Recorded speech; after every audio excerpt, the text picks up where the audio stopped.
call the meeting to order. Today's meeting is being held as a virtual meeting due to the declared emergency. This will be streamed live as well as recorded and published on the Southwest Middlesex YouTube channel and website. We begin this gathering by acknowledging that the land upon which we meet is the traditional territory of First Nations people. We convey our respect and thank them for their contributions to our culture, our community, and our past and future partnerships. Council, is there any member of council declaring a pecuniary interest in the general nature thereof? Seeing none, we'll continue. The agenda has been circulated in good time. Are there any additions or errors in the agenda?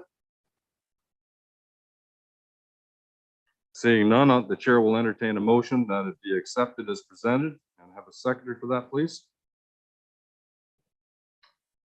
Councillor Scholdice has moved it. Seconder, please. Councillor Vink. Discussion. All in favor? Carried.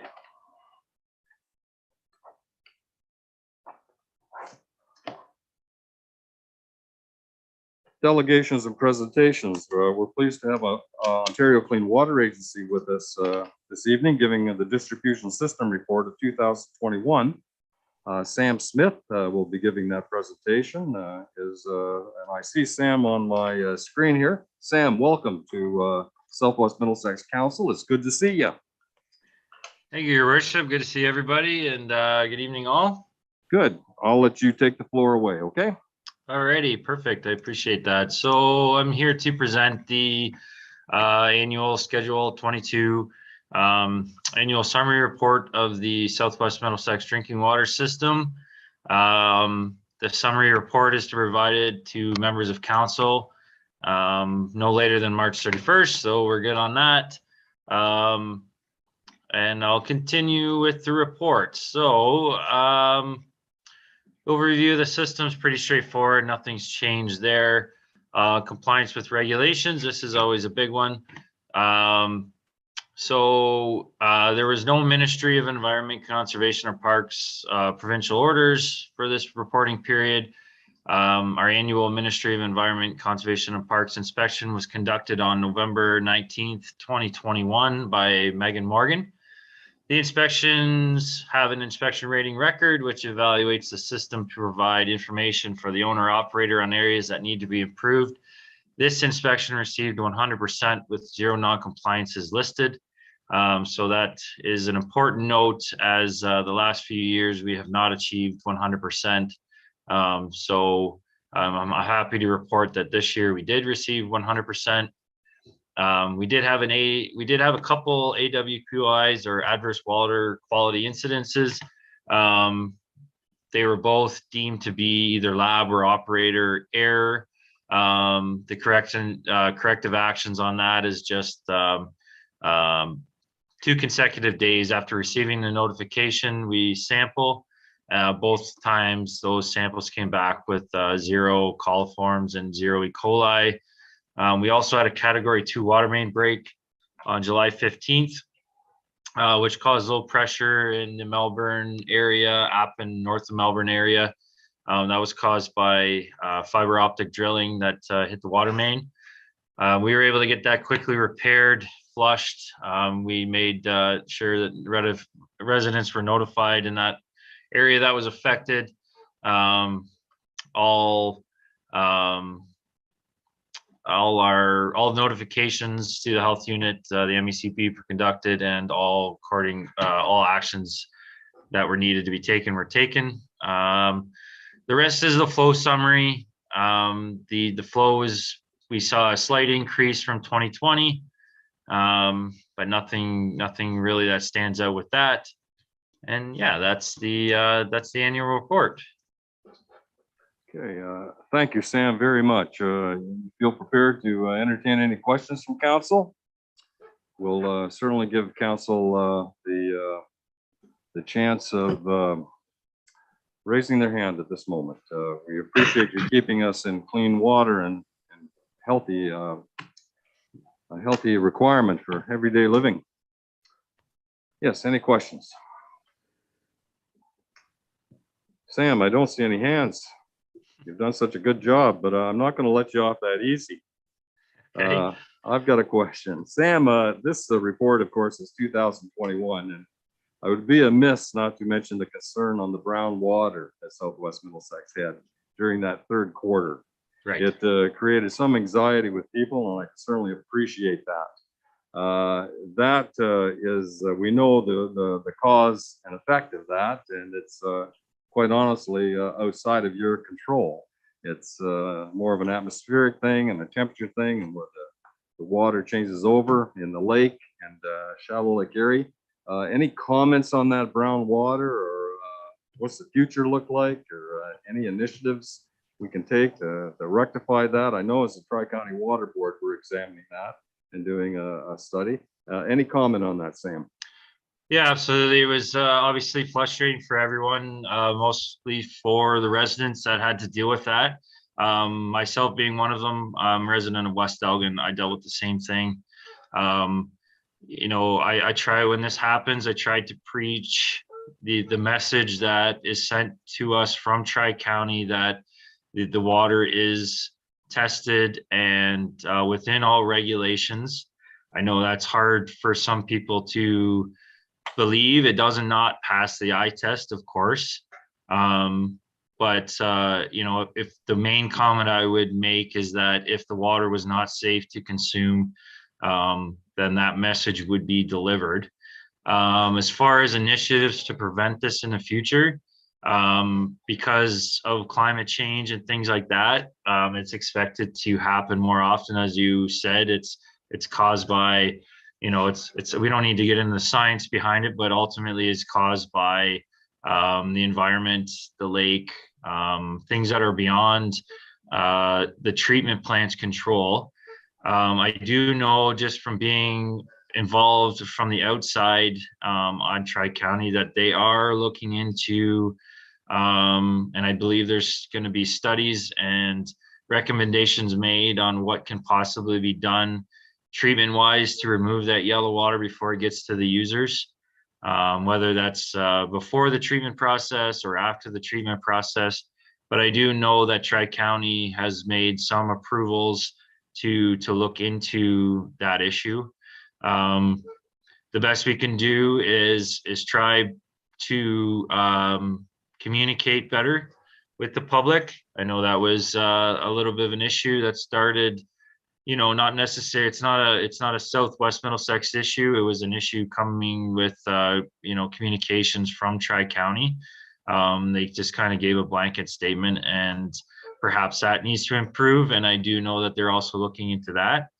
But again, the best thing I can say is that although it does not pass the eye test, my children and my family, both in my immediate family in West Elgin and family that lives in Southwest Middlesex, specifically Wardsville area, I would not allow them to drink it or consume it.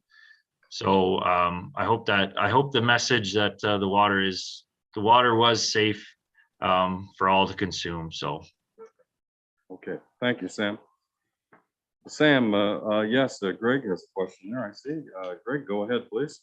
Yeah, and thank you, and through you, Mary Ellen, I just would like to sort of piggyback on a couple of things that Sam talked about. Certainly, you know, the issue of yellow water and the turnover of Lake Erie, which caused us, you know, caused the issue itself. Certainly between Jill and myself and Aqua, we have, you know, spoken with Tri-County Water Board, the administrators there, to see whether we could just get a better message from them when something like this happens, because they are the provider of water for us. And, you know, it was difficult for us during that particular time because we were taking all the phone calls with regards to yellow water. And, you know, we understood the message, but I think Tri-County, you know, in the future needs to provide a better message moving forward. And I think our representatives on that board will raise that and make sure that that happens in the future. So that was one of the things I want to make a comment on. The other was that Sam did mention that we had a couple of major water leaks on Glendon Ave as part of the fiber installation that happened there through the fiber company itself. And we recovered every cost associated with both of those water leaks from the fiber company. So the general taxpayers were not put out. And that included our own staff as well as all the Aqua staff that were associated with those two major water leaks on Glendon. So I just want council to know that staff also worked hard after the fact to negotiate with those companies to make sure that we had all the costs covered, and this was no impact on the general taxpayers other than, the physical problem that we had with, with the water leaks itself. So thank you. Thank you, Greg. Well, Sam, we'll wish you a good night and take care. And thank you once again on behalf of Southwest Middlesex for looking after our interests. Thank you. Good night, Sam. Thank you, Mr. Mayor. Good night, council. Council, you've heard the report received. The Schedule 22 report is required by Regulation 170.03. We will receive this for information. Is there a mover and a seconder? Moved by Councillor Cal, seconded by Councillor Choi. Discussion? Seeing none, I'll call the question. All in favor, please raise your hand. Carried.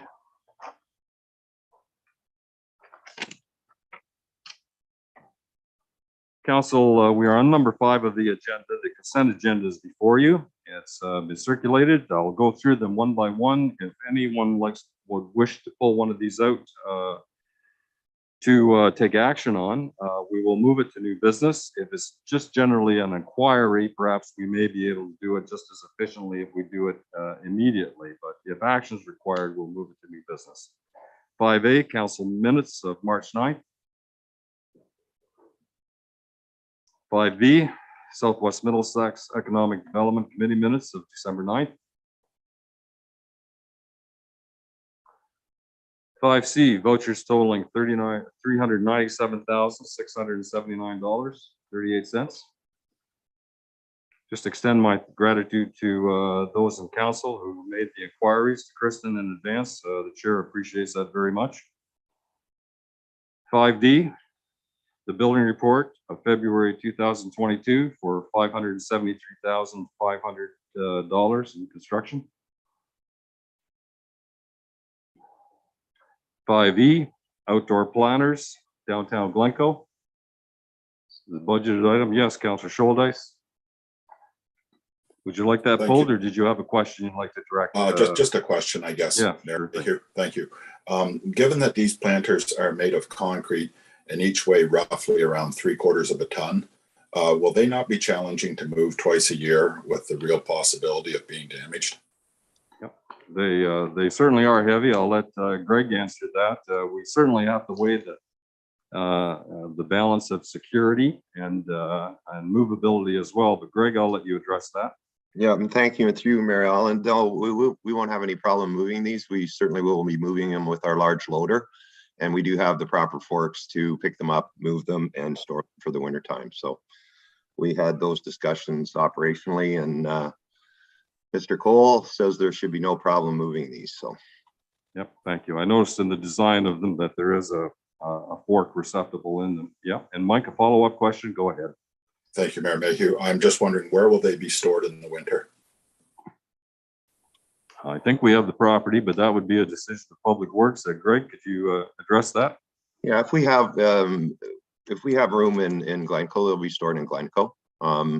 If we have to load them up and take them to Applicant, we will. But my first goal there is to have them stored close by so that it's not a chore to get them moved on site in the spring.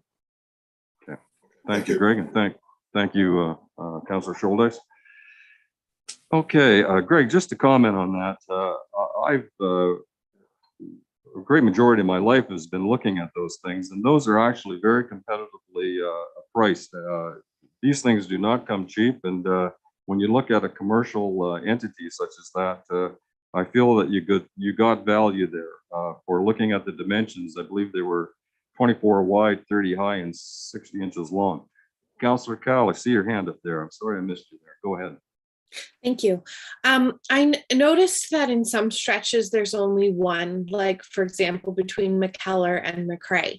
Is there room to potentially have more? Is there space in the budget to consider maybe filling out more? Or is the thought process perhaps, let's see how these ones look and then build on the program next year? Sounds reasonable. I'll let Greg answer that. He's been more involved. Yeah, and thank you for the question, Councillor Kyle. I think you hit you hit the nail on the head at the end. Our first goal of this is to make sure that we can make this work, and certainly the program is expandable in the future.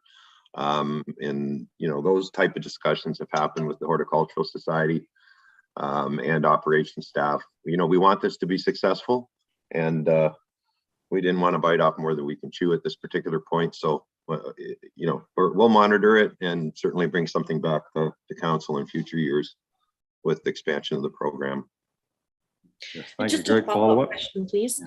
Through the chair, you had mentioned the Horticultural Society, and I know that I've had a couple of local businesses inquire about who will be filling them and whether or not there'll be the opportunity for local businesses to potentially be involved, whether it's through our new purchasing policy where you reach out to them directly, or how we're going to fill these with the beautiful flowers. I think there's a meeting on March 30th scheduled for the Horticultural Society, and I believe that subject may come up for discussion. Greg, I'll hand it over to you, but just to advise Councillor Cal that I believe that question is on their agenda on March 30th when they meet at the train station. But Greg, perhaps you can answer that in advance of that meeting. Yeah, so there's been a variety of conversations that have gone on with the Horticultural Society with regards to the plantings in these particular planters. So we're looking to them for advice as far as what we're going to be putting in the first year. There have also been conversations with regards to a tree program as well, and that's probably what we'll see in the second year of this particular program, where trees are planted in the spring in these planters, and then would be replanted either on public property that we own in any of our municipal forests, or there has been extensive conversations with regards to a private program as well, where businesses or people could purchase the tree. We would grow the tree throughout the summer, and then they would be able to take that tree and plant that tree back on their own property. So it's been a wide variety of conversation with regards to the planters and the arrangements that are going to go in the planters. And you know, everybody thought we need to make this successful first, and then we'll expand the program. But I would like to see you know, a tree program in place myself. But we'll make it work first, and then bring the community in to benefit from the program after. Good. Well, I know the one step at a time, and we will certainly do that. Yes, Councillor Vink, go ahead. Thank you, Mayor Allen. To Greg, is there any intention to have these planters elsewhere in Southwest Middlesex, or is this just going to be in Glencoe? And yeah, thank you, and through you, Mayor Allen, to Councillor Vink. If you recall, I did get some direction from council when I brought a report to council with regards to the bricks and the tree removal in downtown Glencoe. So this was a response to that, but there has also been talk about expansion of the program in the future to accommodate the other downtowns. So that's kind of where we are with it right now. But we'll make sure that Wardsville is not forgotten. It's on our radar. Okay. We have 5, no more questions. 5F, Brooke Elvinson letter to council, fire hall apportionment cost. Martin, did you wish to speak to that, or? Yes, I can make a short statement. Yeah, sure. We can do it now if you'd like. Yeah. Oh, okay. Thank you, Mayor Allen. I disagree with Brooke Elvison's council decision regarding on how the grant for the fire hall renovations is being apportioned. And today, Jill and I received an email from the CAO, I believe, of Don Euphemia. And in there, Brooke Elvison, or I'm sorry, Don Euphemia is asking to have a meeting with Brooke Elvison in regards to this grant procedure and also to the fire services agreement. Okay, well, it's a kind of a fluid situation, but I read the letter with intent, and it was disappointing to me as well. But we'll at this point of the game, I'm not sure whether we intend on countering that letter or not, but I certainly will be in conversation with Jill on it. We'll certainly keep you apprised, Martin, and we appreciate you sitting on that board. Thank you.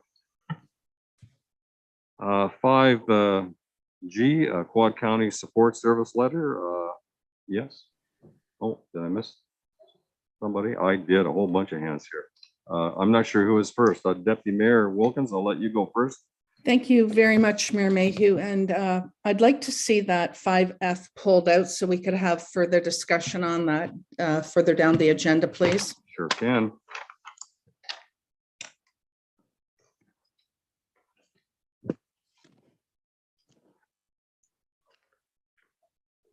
Okay, 5F.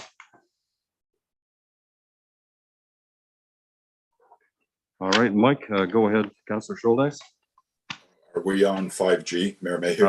Not yet. Okay, sorry, yeah, I got a little no bit ahead problem. of you. Yep, I thought, no, but that's all right. No more questions on 5F.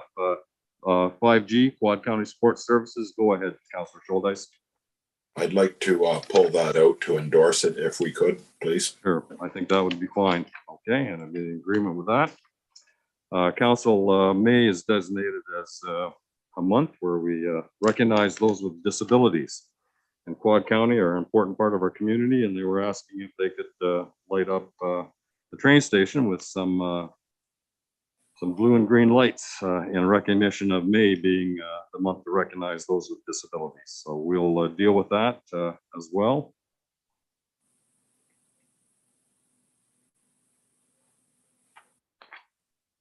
And 5H is the Southwest Mural Program. I regard that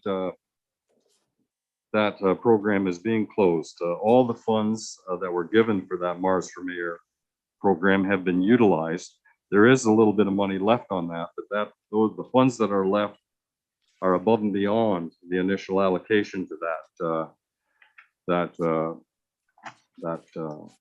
segment, that line of available monies. The money's in there now. Of course, the balance was donated. So thank you very much for your patience on that. The letter is, the report's pretty well self-explanatory.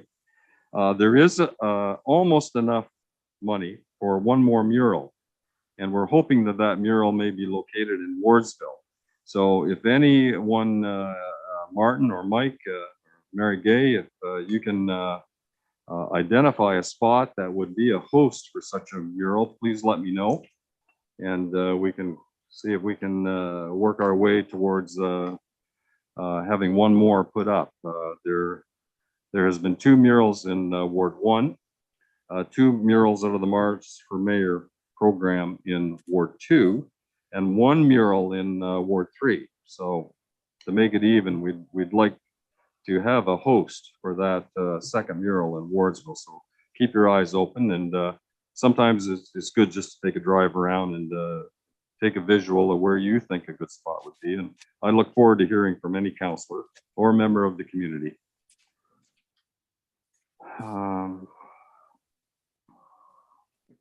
Letter from your Wardsville, request to council regarding their May 29th open house, 2 to 4. Yes, 2 hands up. Mr. Councillor Schuldeis first, followed by Deputy Mayor. Thank you, Mayor Mayhew. I'd like to move that we allow them free use of the Masonic Hall to meet. Sounds good. Okay. I think we can deal with it right now. It's yes. Is there a seconder for Mike's motion? Yes, Deputy Mayor Wilkins, thank you. Any discussion? All in favor? Good, we've got it out of the way. And 5J, there are 3 subsections there. Economic Development, Ontario Minister of Housing Information Documents. It's relating in regard to Appendix C, in regard to government-owned lands. Yes, Mark, go ahead. Thank you, Mayor Mayhew. I won't ask for this to be pulled, but I just wanted to say that I thought there's some good reports there about housing in Ontario. Good reading. There are, and we certainly know the need of affordable housing, and I know administration this is part of their conversation, and they're very much aware of the need for it, and we'll see what the future brings on that, but we are working towards having something to accommodate that in some degree. 5K AMO firefighter certification letter. Council, it's in regard to municipal engagement, more municipal consultation.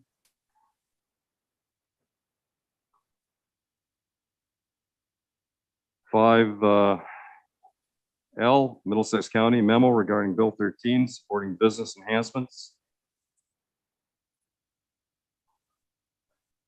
5M, Minister of Energy in regard to independent electrical systems operators, makes energy more competitive, I guess you could say, if possible. And the last council 5N is the county council update. Some items in there that you might find of interest, and additional information can be obtained on the website. Council, that concludes the consent agenda with the exception of 5F and 5G, which we will deal with in new business. May I have a motion to accept the consent agenda with the exception of 5F and 5G, which we will deal with later in the meeting? Councillor Bartlett has moved it. I'll second it. Okay, Deputy Mayor has seconded it. Questions? All in favor? Motion's carried. Committee of Adjustment is next on our agenda, Council. I'll entertain a motion that Southwest Middlesex move into the Committee of Adjustment at 7:27. Would someone entertain that? Mark, thank you. Seconder. Councillor Choi, thank you. Questions? All in favor? Motion's carried. Mayor Mayhew, Yes. before you Sure. start, I'm sorry I was late getting on. My iPad decided to die just at 7 o'clock. I'd like to declare that I have a pecuniary interest on application of consent B2-2022. Thank you. Yes, thank you, Deputy Mayor Wilkins. I was advised of that. Thank you.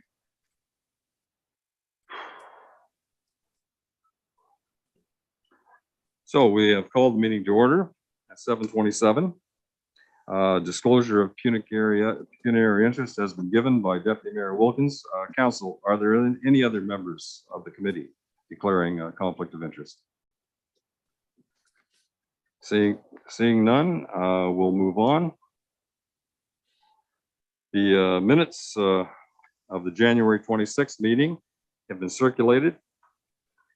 Following no errors or omissions, I'll entertain a mover and a seconder, please. Moved by Councillor Cowell. Seconded by Councillor Vink. Questions? All in favor? Carried. Stephanie, thank you for being with us tonight. Application for consent on 678 Longwoods Road. Will you advise council of the purpose of this application? I will, thank you. I'm just going to share my screen.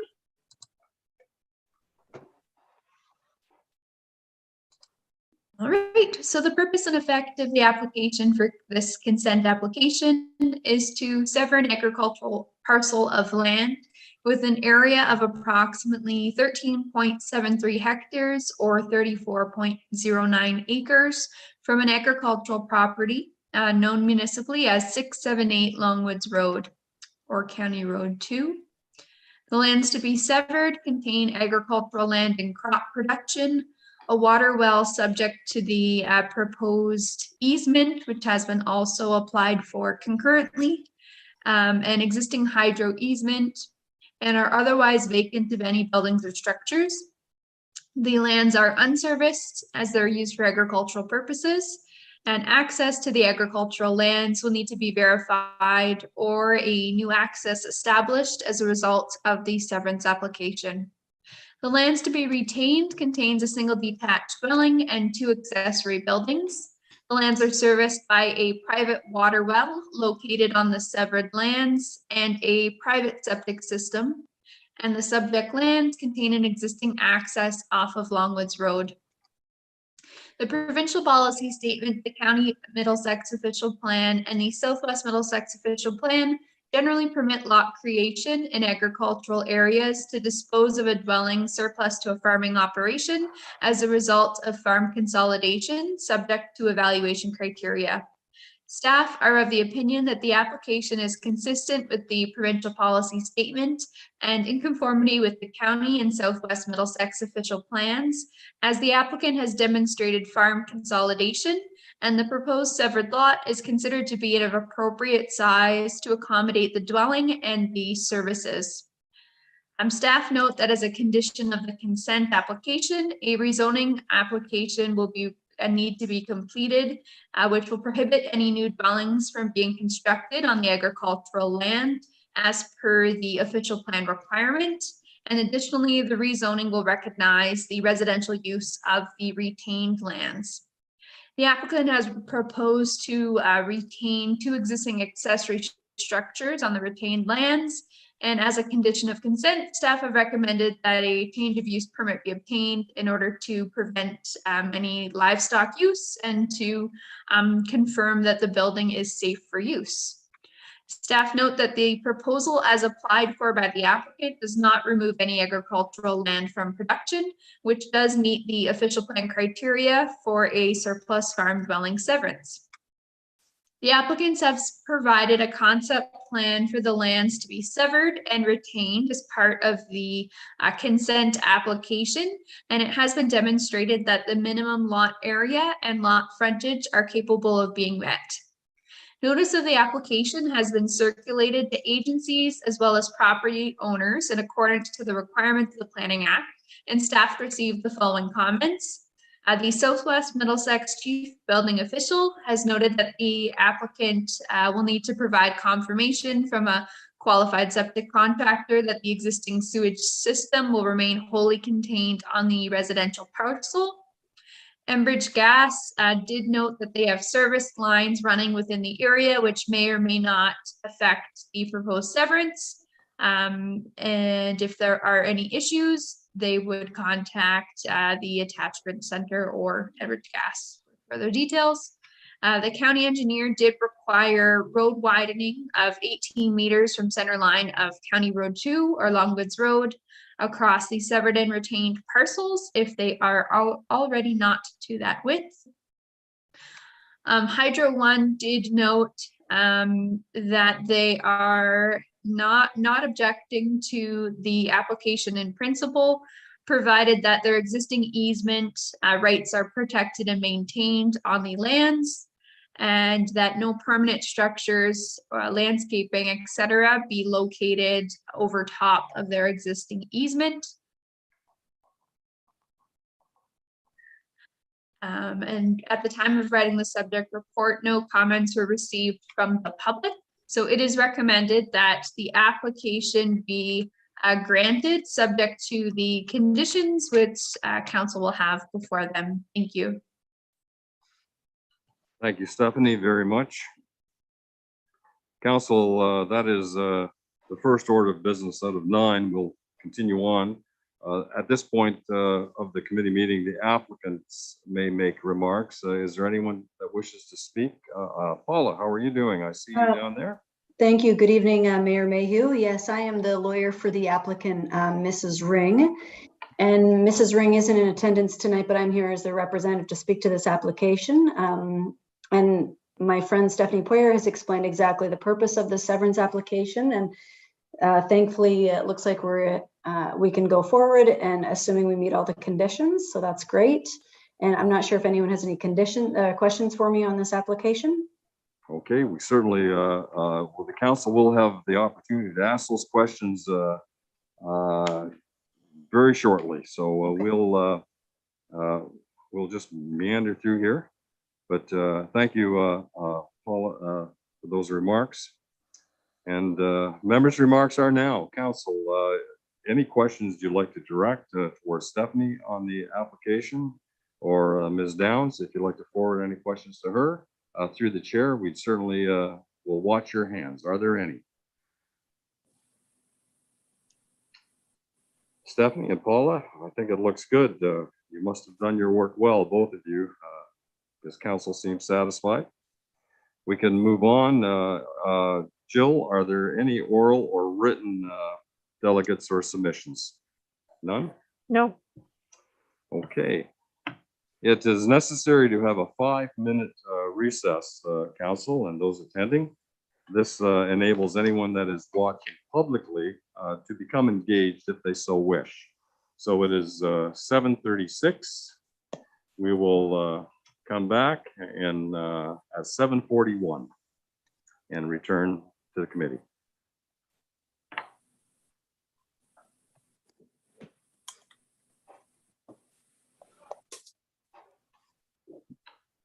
Well, I got enough time to get a bottle of water out of my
Thank you, committee, for that 5-minute break there.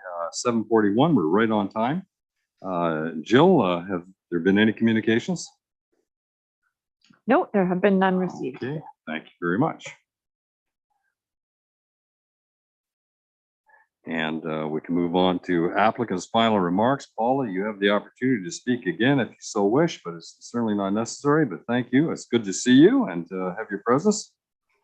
Council, I'd just like to say thank you very much for considering this application. And I can't thank Stephanie enough actually with respect to this application and her support and few learning curves on this application. So I want to thank you very much for considering it.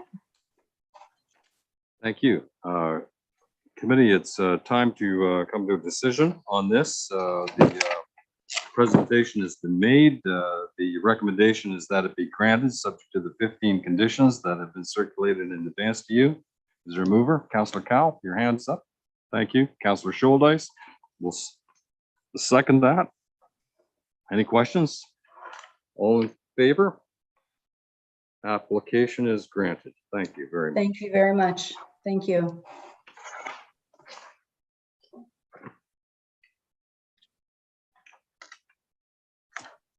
Number 2 on here, thank you very much, Deputy Mayor Wolfens, for declaring the conflict of interest on this one. And yep, thank you. If you would wish to just shut off your video, that's the general protocol, or if not, we can certainly handle it. Mayor Mayhew, I declared it on the last one. Yes, I realize that. Yeah, on 15 to yes, on the consent on how many are there? 2 or 3? Yeah, we've got it. 2. Stephanie, application for consent on the Dundonald Road application. Will you introduce this application to council at this time? Well, thank you. Just going to share my screen again. So you should see the map up in front of you. So the purpose and effect of the application is to sever a residential parcel of land with an area of approximately 0.46 hectares or 1.15 acres from an agricultural property known municipally as 21016 and 21023 Dundonald Road. The lands proposed to be severed contains a single detached dwelling and are serviced by a privately owned well and septic system. The severed lands have an existing access from Dundonald Road. The retained lands contain agricultural land and crop production, a shed, and a grain bin, and access to the agricultural lands will need to be verified or new access established as a result of the severance application. The provincial policy statement, the County of Middlesex official plan, and the Southwest Middlesex official plan generally permit lot creation in agricultural areas to dispose of a dwelling surplus to a farming operation as a result of farm consolidation, subject to evaluation criteria. Staff are of the opinion that the application is consistent with the provincial policy statement and in conformity with the county and South Middlesex official plans, as the applicant has demonstrated farm consolidation and the proposed severed lot is considered to be of an appropriate size to accommodate the dwelling and the services. Staff note that a zoning bylaw application has been applied for concurrently, which will prohibit any new dwellings from being constructed on the severed agricultural land as per the official plan requirement. The applicant has proposed to retain an existing shed and grain bin on the retained lands, and staff have recommended that as a condition of the consent application, a change of use permit be obtained in order to prevent livestock from being housed, as well as to verify the safe condition of the building. Staff note that the proposal as applied for by the applicant does not propose to remove any agricultural land from production, which does meet the requirement of the official plan criteria for a surplus farm dwelling severance. Notice of the application has been circulated in accordance to the requirements of the Planning Act, and staff received the following comments. The Southwest Middlesex Chief Building Official has required that a change of use permit be issued for the building to be retained on the farm property in order to prohibit livestock, that the applicant confirm that any or all electricity to the farm parcel be disconnected from the residential parcel, that the applicant provide confirmation from a qualified septic contractor that the existing sewage system will remain wholly contained on the residential parcel. From Enbridge Gas, they did note that they did have service lines running within the area, which may or may not be impacted by the proposed severance. And should the proposed severance impact these services, it may be necessary to terminate the gas line and relocate it. Any service relocation, they should contact Enbridge directly to work with them. So it is recommended that the consent application be granted, subject to the conditions which council will have before them. Thank you. Thank you, Stephanie. The applicant or the representative has the opportunity to speak at this time if they're present. See the Webbers are on here. Okay, yeah. Matthew, it's good to see you. How are you? You unmute yourself there and we can have a chat. Yeah. There we go. Yeah, I think we got you, Matt. How are you? I'm good. I'm good. Thank you. How are you guys doing? We're very well. Thank you for joining us tonight. Matt, you have the opportunity to chat with us regarding this application if you so wish. Just briefly, I'd like to thank Stephanie for her assistance in filling out the application. It's always the wording, trying to get it right, and she helped me with that, and appreciate her recommendation to it to be granted. So thanks very much. Okay, well, Matt, there's a little process we have to go through here, but it's just protocol. And you stay tuned and we should be done this in about 8 minutes, okay? Okay. All right, members' remarks. Any comments to the applicant or Stephanie, council? Seeing none, Jill, have there been any oral or written submissions? No. We will have a comment recess of 5 minutes. We'll reconvene committee at 7:53.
No, we did not.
Thank you. The application, I apologize, council, my mic was off.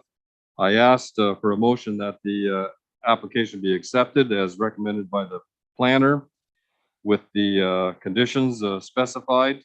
Councilor Vink has moved it. Can I have a seconder? Councilor Scholdice, thank you. Any questions to Stephanie? I'll call the question. All in favor? Carried.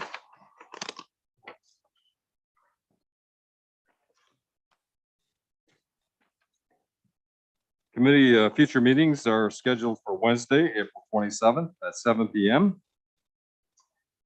And we are on number 6 of the agenda. It's the adjournment of this committee, and we'll move back to our regular agenda. Thank you. Committee.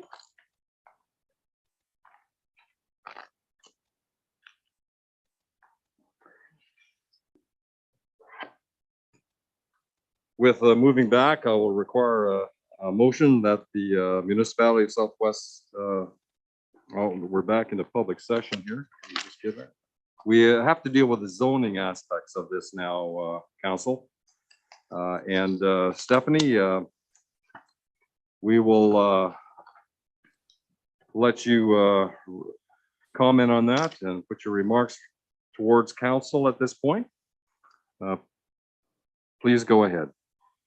Thank you. So the purpose and effect of the zoning bylaw amendment application is to rezone the severed parcel of consent B3 2022 from the general agricultural A1 zone to the rural residential RR zone to permit the creation of a residential lot for the purposes of disposing of a surplus farm dwelling, with the parcel being occupied by an existing single detached dwelling.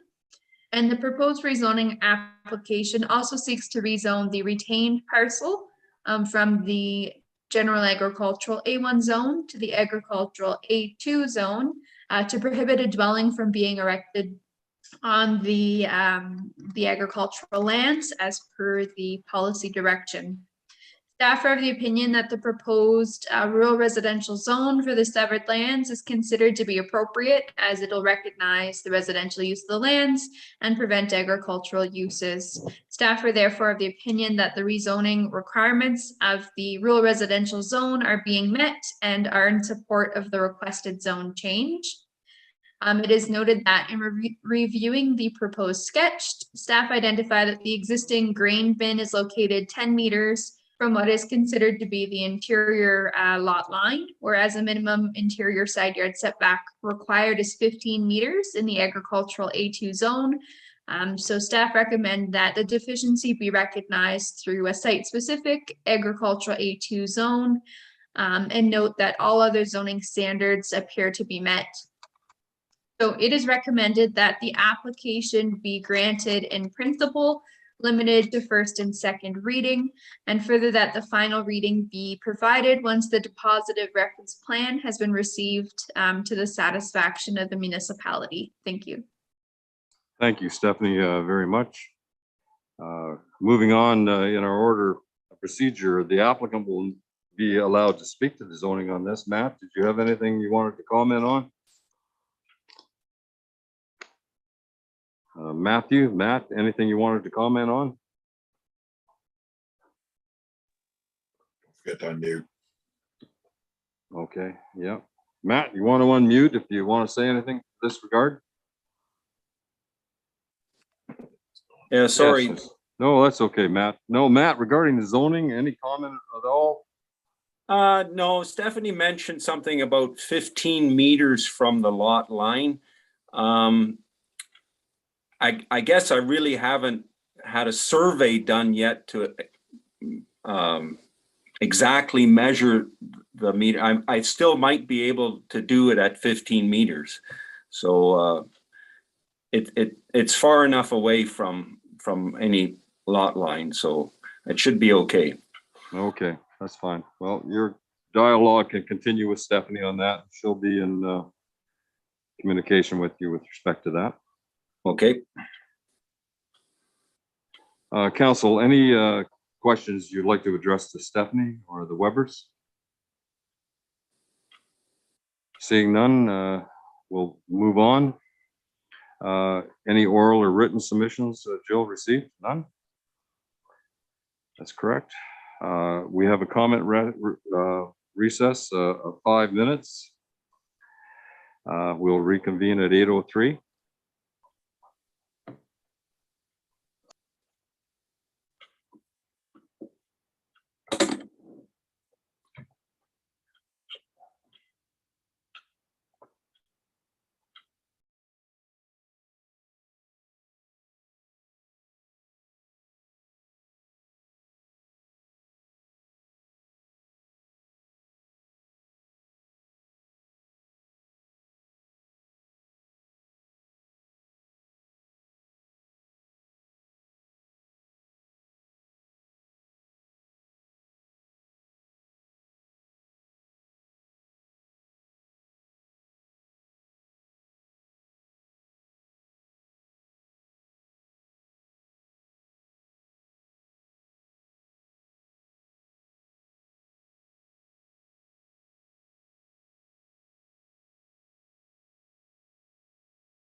Welcome back, council.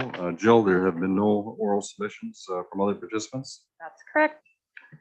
Okay, and the applicant is allowed to make further remarks. Matt, if you wish to, you're okay.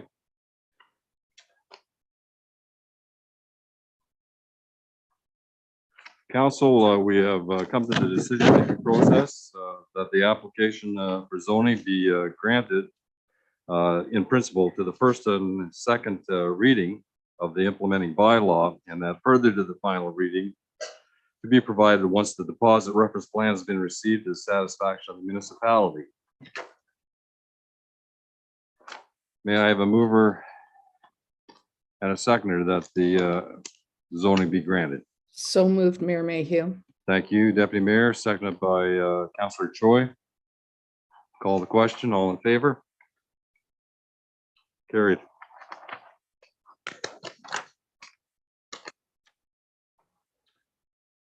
We are on staff reports, council. Moving along, the first is the fire report regarding the purchase of the fire rescue truck. Chief Sewell, I'll hand the floor over to you if you'd like to walk council through this.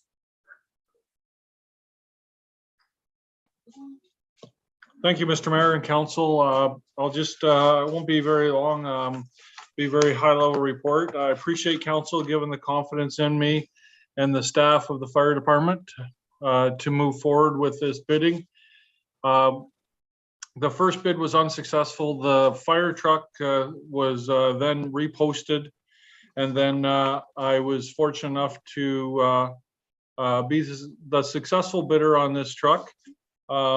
Deputy Chief Ross, District Chief Ashton, and myself drove down to Oak Harbor, Ohio on Saturday and met with the fire chief as well as his staff and the treasurer of that municipality.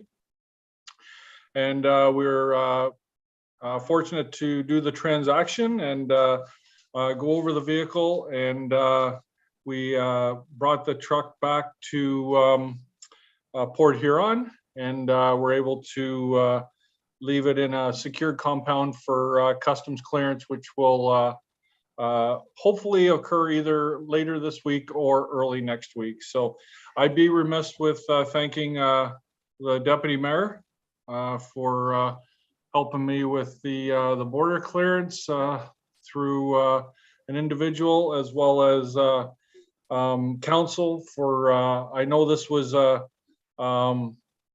extenuating ask on myself to council and mayor, and it so far has worked out in our favor. And I believe that we've actually forged probably a long relationship with the individuals down in that fire department to move forward with this purchase. So my sincere thanks, and we're fortunate to get this. I do believe it's going to serve the community well, provide a safer vehicle as well as a safer working area for our firefighters. And I do think that this will serve the municipality for 20 plus years to come, long after I am the chief and gone. And from here, and I appreciate the input from the CAO, as well as I would be very remiss if I didn't mention Kristen McGill for her steadfast response to my requests that were very timely last week to make this transaction happen very smoothly. So I will leave it at that, Mr. Mayor. If council or the mayor has any questions regarding this, I'll be more than happy to take some. Well, thank you very much, Colin. It was a pleasure going to the Bank of Commerce the other day and signing the documentation for that. So I appreciate it. Council, are there any questions? Councillor Cowell first, please. Thank you. Through the chair to Chief Sewell. So we've established I'm not great at math, but through the basics of internet Google exchange rate, did we save about $30,000 Canadian on this compared to the tender or to our expected budgeting process? Councillor, through Mr. Mayor, yes, we did save some Canadian funds on this transaction. So I'm very happy to say that once our HST rebate, I'm speaking very high level figures because I'm like you, we've been keeping track. And again, an individual that my deputy had a very strenuous spreadsheet that he kept us to at the first bid. So Mike Ross went above and beyond for that. We did save a significant amount based on this transaction. And at the high level right now, we should be looking at around with the rebate from HST around 454,000-ish Canadian. Good. Thank you very much. That's great. Any other questions from council? Yes, sorry, Martin. Yeah, I'm looking at my screen here. Yeah, go ahead. Yeah. Thank you, Mayor Allen Collin. What about the age of this rescue truck? How old is it? So, Councillor, through Mr. Mayor, is the vehicle was purchased in and around 2016. It was built in 2017. I misspoke there. It was approved to go forward in 2017. It was built in 18, and it was put in service in March of 2019. This vehicle is a 2018 purpose-built fire department vehicle with airbags, and it has 3,200 and change miles on it. And I can tell council right now, I drove it from Oak Harbor, just east of Toledo, to Port Huron, and the vehicle performed flawlessly, and that it is in a good condition, so good a condition that it still has a new smell to it.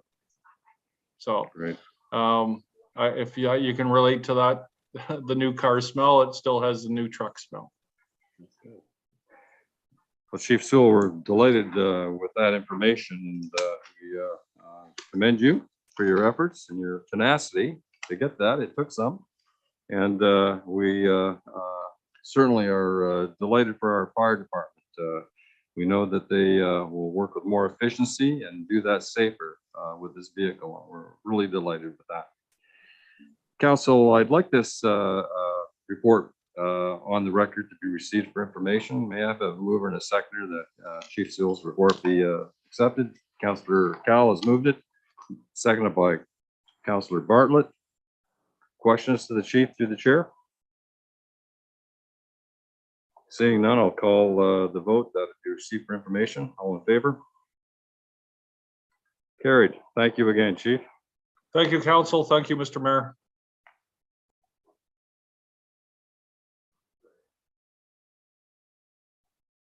Yes, council will move on to 8B on the agenda, Economic Development Committee report. There has been a recommendation. I'm going to pass this over to Jill to put it under the administration. Jill, could you introduce this to council, please? Sure. I'm providing this report on behalf of Ms. McCann, the Economic Development and Communications Officer, reporting that we received applications from Sang Jackson and Malmonas to be members of our Economic Development Committee. This was considered at the Economic Development Committee most recently, and bringing that recommendation forward from the committee that this be approved until the end of this term of council. Okay, thank you, Jill.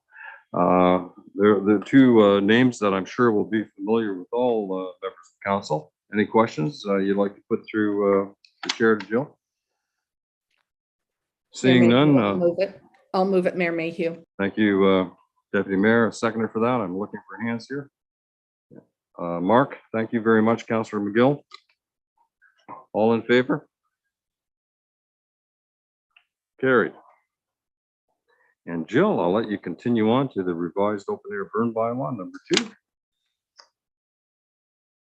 Certainly, this is just an administrative report in that the bylaw was first presented from the fire chief, really to deal with open air bylaw. And because it deals with offenses, we have to send it to the Attorney General for the province of Ontario. They came back with some minor corrections and recommendations, and those have been incorporated into the bylaw that's before you. So we're recommending that council approve that, and we will resubmit to the province. Okay, thank you, Jill. Any questions through the chair to Jill? Seeing none, I'll entertain a motion. Moved by Councillor Bartlett.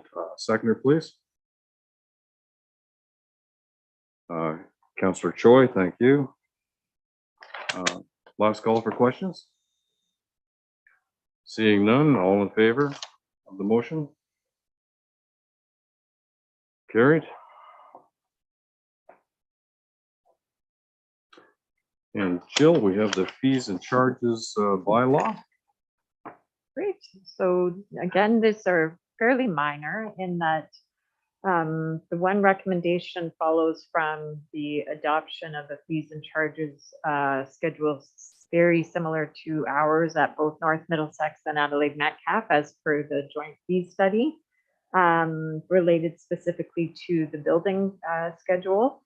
And the one proposal that is being recommended included that the larger sized agricultural buildings have a step down provision. So that's being recommended from staff, including the CBO and myself, as well, making sure that the recommendation from both the CBO and the consultant is incorporated into that schedule, that CPI be considered, and the CBO would like to see September to September as the time of adjustment for an annual increase to the building fees.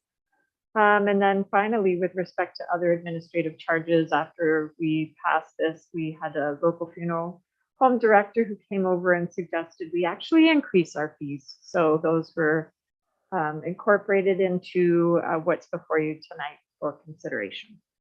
Okay. Thank you, Jill.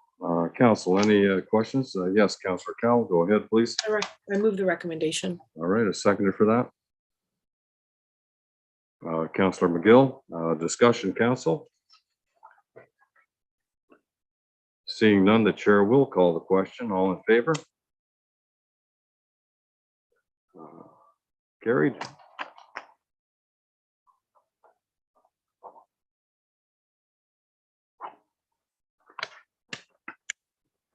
And Jill, the last one on your report to council, 4 counties transit agreement. Yes, thank you, Mayor Mayhew.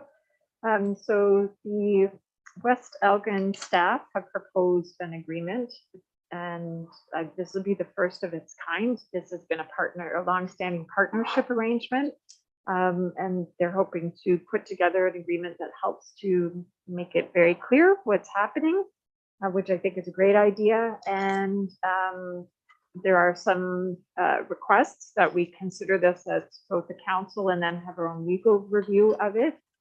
And I think that's beneficial as well. So I know that both the deputy mayor and Councillor McGill are the representatives on that. They may also wish to speak to it, but I think that there are a few little adjustments that could be made. But I think that one of the matters for consideration is also the proposed representation, which does seem to change what we have currently. So perhaps I'd turn it over to them if that's possible, Deputy Mayor, to see if they have comments. Yes, go ahead, Deputy Mayor Wilkins. Thank you, Mayor Mayhew. Thank you, Jill, for that. I'd like to propose that staff work with myself and Councillor McGill to draft some initial comments regarding this draft agreement and then bring those back to 4 counties for consideration, I believe at the June meeting. I'm having a bit of difficulty with their option for representation. So that's one of the things I think we need to discuss a little further. I'd make that a motion, Mayor Mayhew, if you're looking for that, but Okay, I will, yeah. Councillor McGill wants to add something as well. I certainly will. Mark, would you like to add to that? No, but I would second the motion. Okay, all right. So the recommendation would be that staff Deputy Mayor and Councillor McGill be directed to provide comments back to West Elgin. Okay, if that will come forward. Yeah, no, that works for me.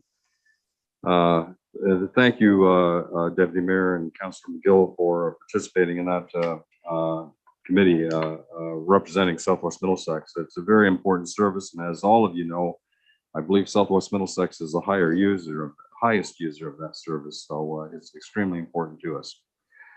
I'll call the question. All in favor, please raise your hand. Motion's carried. 8C, we're on building. There is no report. Finance, Kristen, regarding employee assistant benefits. Could you introduce this to council, please? Yes, absolutely. This is our employee assistance program, so slightly different than the regular benefits that are provided to staff. This is available to volunteer fire as well. So it's fairly confidential as far as what the exact usage is, who's using it and why, but we do get figures to support that it is being utilized. And of course, we want to encourage our staff to utilize any of these assistances should they need to, especially with the fire department, some of the stuff that they see on a day-to-day basis. So the fees haven't gone up at all. This is the same, just another rollover of a 2-year contract, same benefits, same fees as we were previously seeing. Thank you, Kristen. It's certainly a necessary service. Mm-hmm. Any questions from council? Yes, Councillor Bartlett, please go ahead. Thank you. Through you, Mayor, to Kristen. Can you just clarify the meaning of the $1,050 maximum service hours? So what they will do, and they have emailed me on occasion in the past to say they don't need to touch base with me each time somebody calls and they set something up for services to be completed.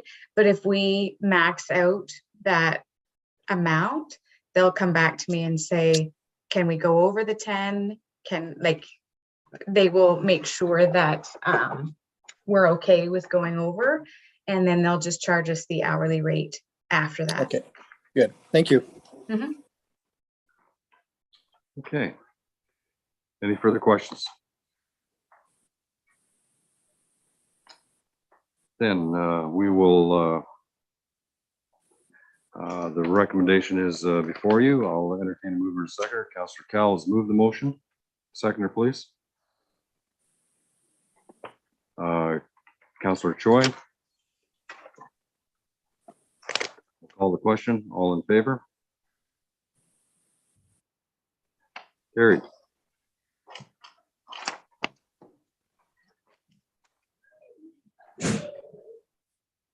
Okay, we are now in operations regarding the sidewalk replacement tender. Greg, thank you very much for being with us this evening.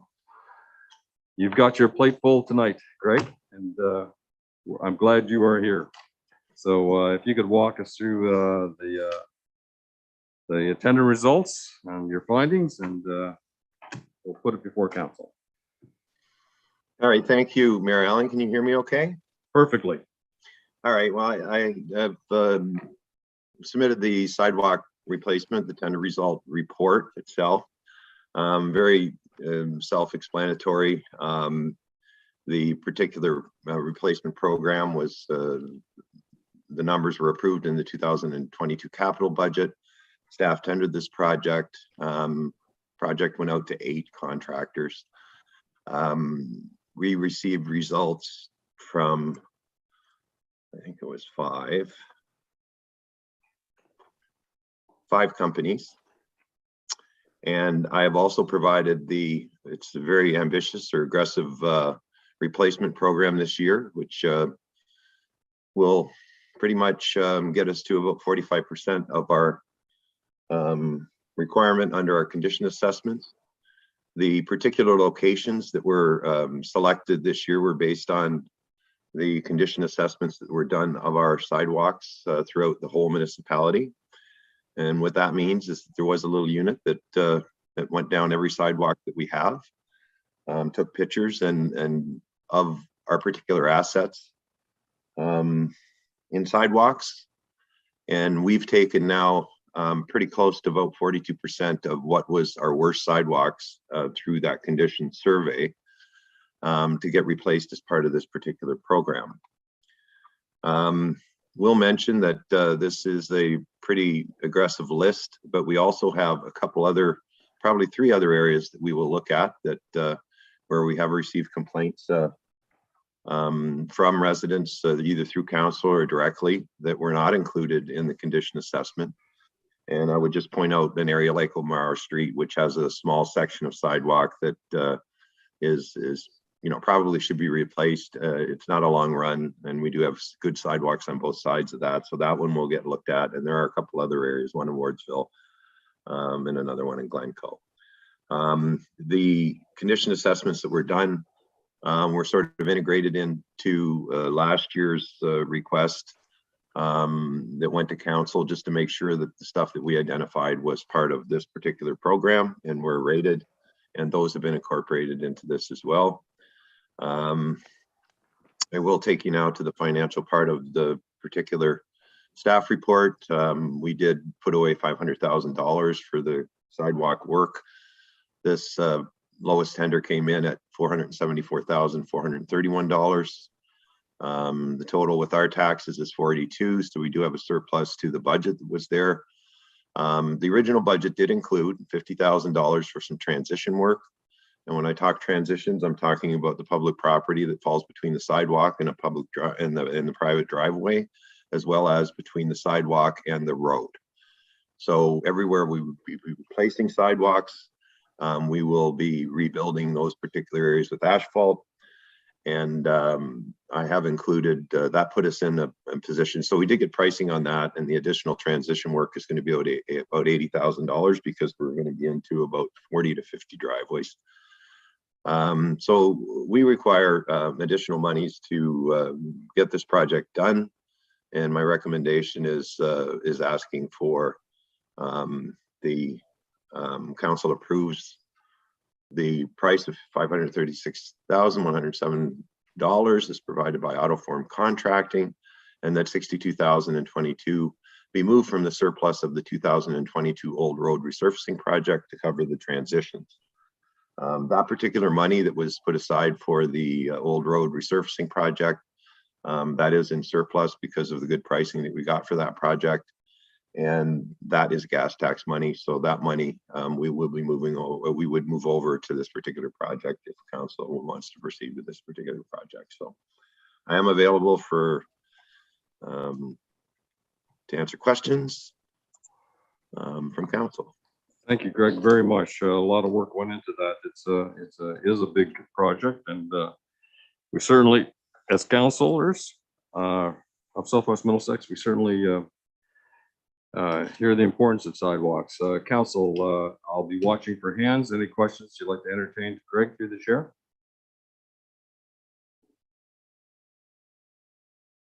Yes, Mark, go ahead, please. Thank you, Mayor Mayhew. Through the mayor to Mr. Storms. How many of these sidewalks are new sidewalks? I believe they're practically all replacements of existing sidewalks, are they not? Yes, go ahead, Yeah, Greg. yeah, through you, Mary Ellen. Yes, that it is based on the replacement program. So, and it's based on the ratings, the condition ratings that were given the sidewalks by the little unit that went through, and that was a big part of setting this table for what work needed to be completed. So we just wanted to make sure also that we dealt with complaints as well as some of the historic issues that we had, just to make sure that they were that they fell into this particular program. And if they didn't, then we were still, we were still looking. And I use the example of O'Mara Street, which is probably a run of maybe 35, 40 feet, but we didn't get into adding new sidewalks. We certainly looked at the area in Melbourne, with the new subdivision there. And we just felt that particular area We needed that subdivision to be completed before we ran the sidewalk down to it. And we also looked at areas in Wardsville that for the continuation of the sidewalk. And certainly if we were successful in the future of moving, and getting in a multi-use building up to that area of Wardsville, we would be looking at extending the sidewalks down there as well. So we did look at those areas. There really wasn't a need at this particular point, and certainly, we would include those moving forward in future program. Thank you, Greg. Council, any further questions to Greg? Yes, Councillor Scholdice, go ahead. Thank you, Mayor Mayhew. I'm just wondering if we can be told what percentage is being spent in each ward on this. That may be difficult. That answer may have to be come forward in the days to come. Mike and Greg, can you speak to that, or Kristen? If not, we'll certainly try to get you those figures. It's certainly no doubt be proportionate to the size of the communities. Well, and it's really following up, and through you, Mary Ellen, to Councillor Scholdice. I mean, this is following up on the condition assessments. So it becomes an issue of we're trying to replace our worst sidewalks at this particular point. And yeah, I mean, I think there's a fair bit of work that's going on in Wardsville. It just depended a lot too on what had happened in the past and what sidewalk replacement program was all about in the past. So yeah, I mean, we can give you a number, but our particular project here is just based on replacing the worst sidewalks that we have based on the condition assessments that were done for our assets. Yep, thank you. And we'll work on that, Mike. I'd be interested in that as well, but as Greg indicated, council endorsed street scan to do an appraisal of our sidewalk conditions, and through that street scan report, we're addressing the most needed, and that is the fundamental basis of asset management. And I'm sure they'll be throughout the municipality, but they would regenerate the locations. And also suggest to council too that in the past we have deferred sidewalks. I know we have, but this is replacing 3.5 kilometers of sidewalks. It's almost from here to Stratford, so it's a lot of sidewalk. When you crunch the numbers, I think it's a lot of 3,617.5 meters. So it's over 3.6 kilometers. Any further questions? Mark, go ahead again, please. Thank you, Mayor Mayhew. Greg, could you tell us a bit about the company that submitted the lowest bid here, this Autoform Contracting? Yeah, it's a new company to me as far as dealing with this particular group, but I mean, they were successful in putting in a professional tender response, and the references check out. So I don't see any problem with this group moving forward. Certainly, I guess the next step for me would be to get everybody together to have a pre-construction meeting, because this is an aggressive approach, and we need to know how this is going to what their work plan is and how they're going to get to these areas, when, etc. So yeah, I have no issue with the company itself. Their submission was consistent with the tender. Okay, thank you. Yes, Deputy Mayor Wilkins, go ahead.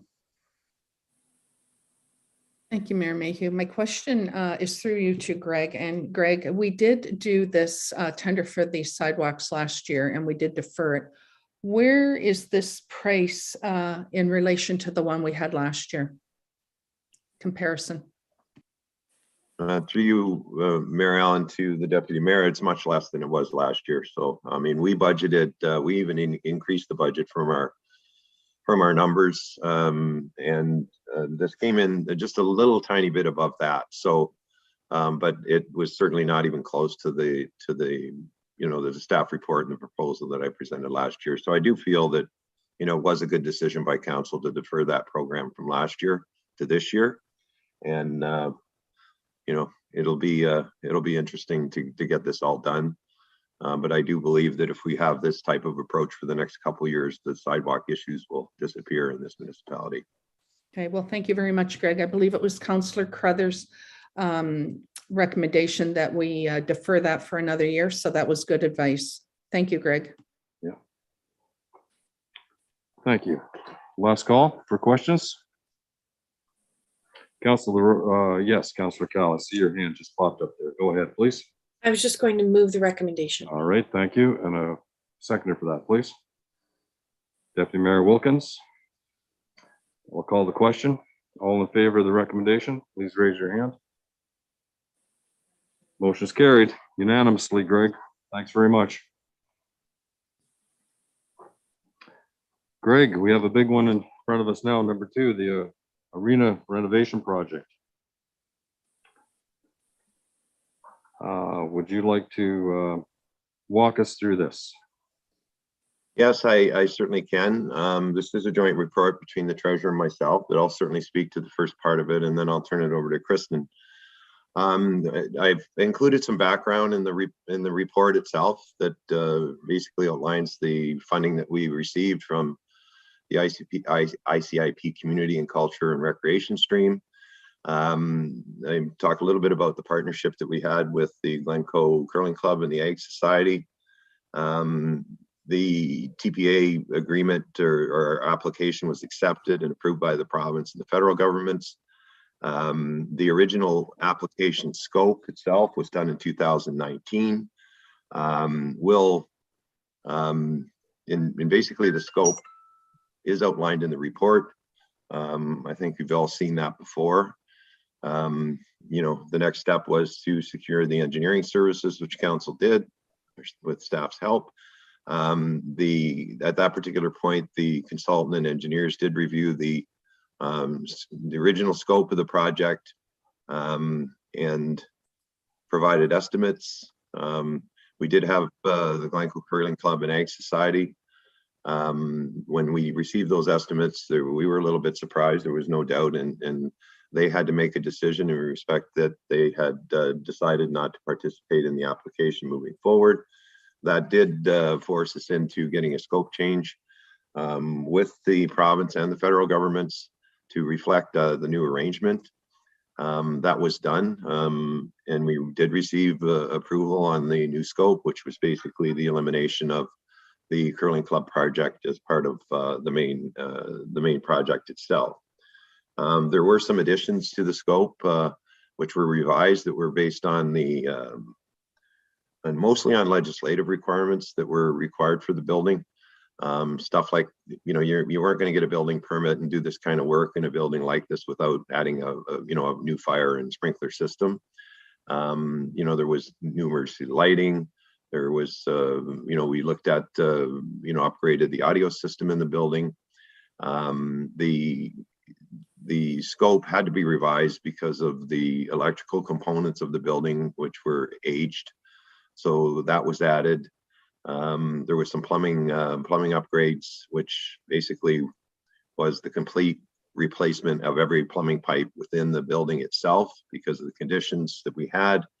There was some new flooring, skate tile added.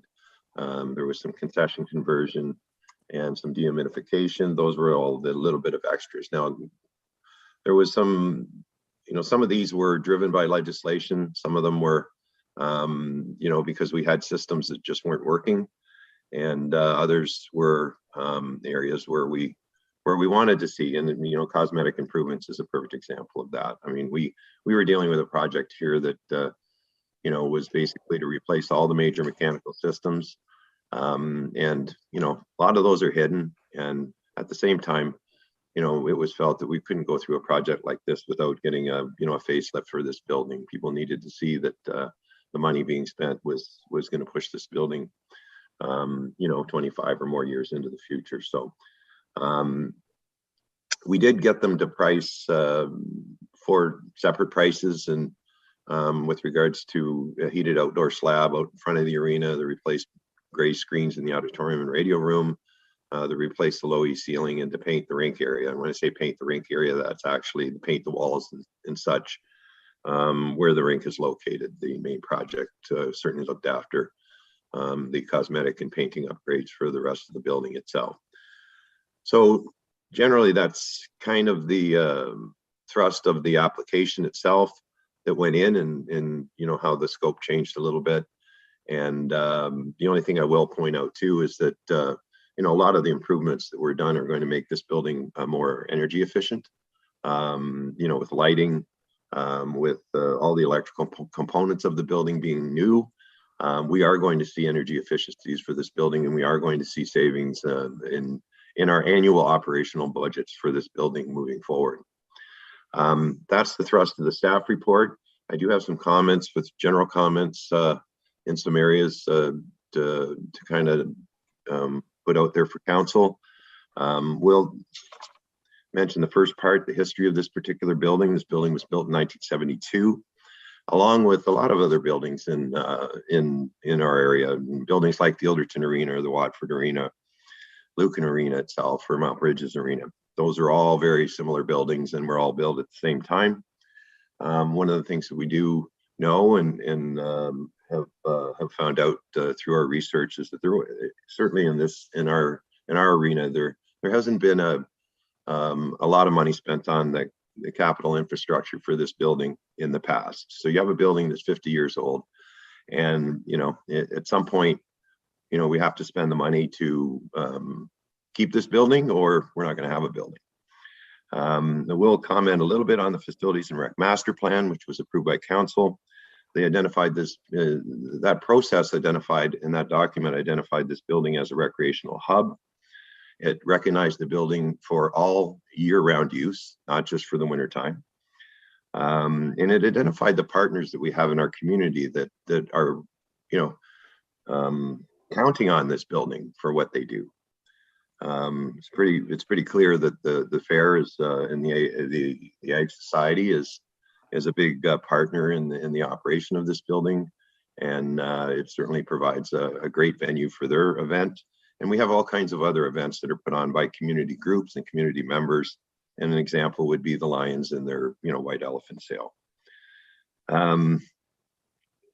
The other thing that's through the restructuring of the recreation department, we have had a fair bit of success with regards to the recreation program coordinator coordinating events that are happening in the building right now. I would just give you an example of public skating. I don't think Glencoe has seen the number of public skates that have happened in the past year ever before, and all of them have been paid for pretty much by businesses. So that type of contact and the community involvement is certainly something that we enjoy, because you know, the community is basically embraced that, and you know, we're providing recreational opportunities for you know, for all our residents. So it's an important thing to remember. So I also talk a little bit about the current state of the building. The building itself right now is not AODA compliant at all. And we are now at the end of all our major mechanical systems' useful life.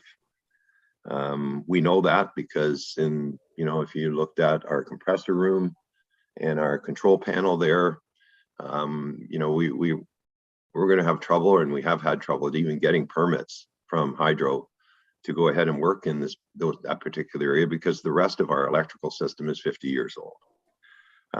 We see that in many areas. We see it with the clock. We've seen it with the elevator. You know, where we just can't get parts for this stuff anymore. And we've jimmied enough stuff together to make it run. But moving forward in the future, I mean, these type of items are going to cost the municipality a fair bit of money if we don't deal with these. So the useful life of mechanical systems, that would include HVAC, electrical, plumbing, the ice refrigeration system, the floor, the audio systems. You know, for a building like that, currently we have no fire system. We have issues with the clock, the elevator, and we have a challenge every day to keep this building operating at a public standard. I will say that the boards that are in place right now are, you know, in great shape, and we will reuse those as part of this project. And if you see in the recommendation, we will also monitor the removal of the low E ceiling. If it can be reused, we will reuse that. And if we can't, that's why this was part of the recommendation moving forward.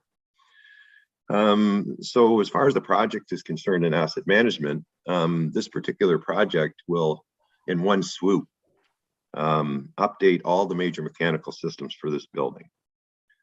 That includes HVAC, electrical, plumbing, refrigeration, floor, fire system, elevator.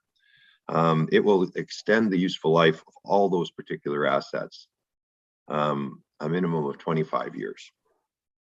The footprint is going to change, which will include new dressing rooms, washrooms, lobby, office space, and will include skate tile from one end of the building to the other. And the building will be transformed digitally with the new audio system, and all our particular rental rooms will then have connections that can be made so that people can have meetings, run seminars, bring their laptop, plug in, get the Wi-Fi, and we'll be in the new digital world after we do this renovation. I would be remiss if I didn't mention cosmetic improvements, because it is a big part of what we're doing, just to try to make the building look better for the future. That would include like the new addition on the front, which will make the new elevator compliant. And once the project is complete, we will have a public building that is now AODA compliant. Just a short comment on growth and trends. There is no doubt that that it's appropriate to have this conversation tonight with regards to costs, but I would remind everybody around the table tonight that we are living in a growing community, and we're only at the very bottom of a big curve that's happening within our municipality with regards to development, new housing units, new people. And that particular part of what's happening to us has happened in many other municipalities. And as I mentioned, those particular buildings like in Lucan or in Ilderton, those particular communities are on the downside of that curve because they've pretty much filled up all their property. And, they're seeing the success in those particular buildings that they have in higher uses in those buildings. So the reason I mention that is that in the long term, this will be an expanded tax base and will be different than the tax base that we see in front of us right now. There have been comments with regards to minor hockey and why would we be doing this for 6 teams in a minor hockey system? My comment with regards to that is that we don't do stuff like this for just minor hockey. We do this and make this available to all the residents in the municipality. We have a wide variety of uses that are happening in the building, and we have seen the building double its ice time. And I think if you look at Christmas, or you even look at last week's March break, the building was totally booked. And those particular activities were everything from public skating to people coming and just renting an hour of ice to play shinny hockey. We had birthday parties, all kinds of stuff happening in the building. So I'm glad that people have embraced that. And I do give a lot of credit to Alex and his crew, as well as the Recreation Ashley and the Recreation Program Coordinator, and, working very hard to increase the use in the particular facility. So the other thing I would say with regards to, minor hockey programs, even across Southern Ontario, when we see this huge influx of development that happens in communities, you see that type of use then increasing in buildings. So I always find it interesting that when I, visited Kamoka Park this summer, when people were allowed to go to the park and watch kids play baseball, it was amazing to see the number of new families and the number of new children. Those particular children and those families need recreation facilities. This is what's going to happen in our community, and we're only at the bottom of the curve. And I think that's very clear to see with, Glen Meadows being built right now, us assuming the Tanya subdivision, and also looking at Vibrant, which is ongoing construction, and the number of subdivisions that we have in the queue right now. So I think it's important to remember that we are a growing community, and it is extremely important that a lot of these people will move into this community based on what we have to offer. My last comment is basically with regards to the funding. or the financial part of this particular project. You know, the original scope was completed in 2019. If everyone remembers, it was a very short time frame that Jill and Steve had to put this application in. And they were aggressive and ambitious, and they got it in within a very short period of time, almost just about 5 days. And that scope was submitted at that particular time. Since that, you know, the project has, the scope has changed somewhat. And, you know, I would say about 80% of that was due to legislative requirements. And I could let you use or I could just make note of the fire system as a perfect example of that.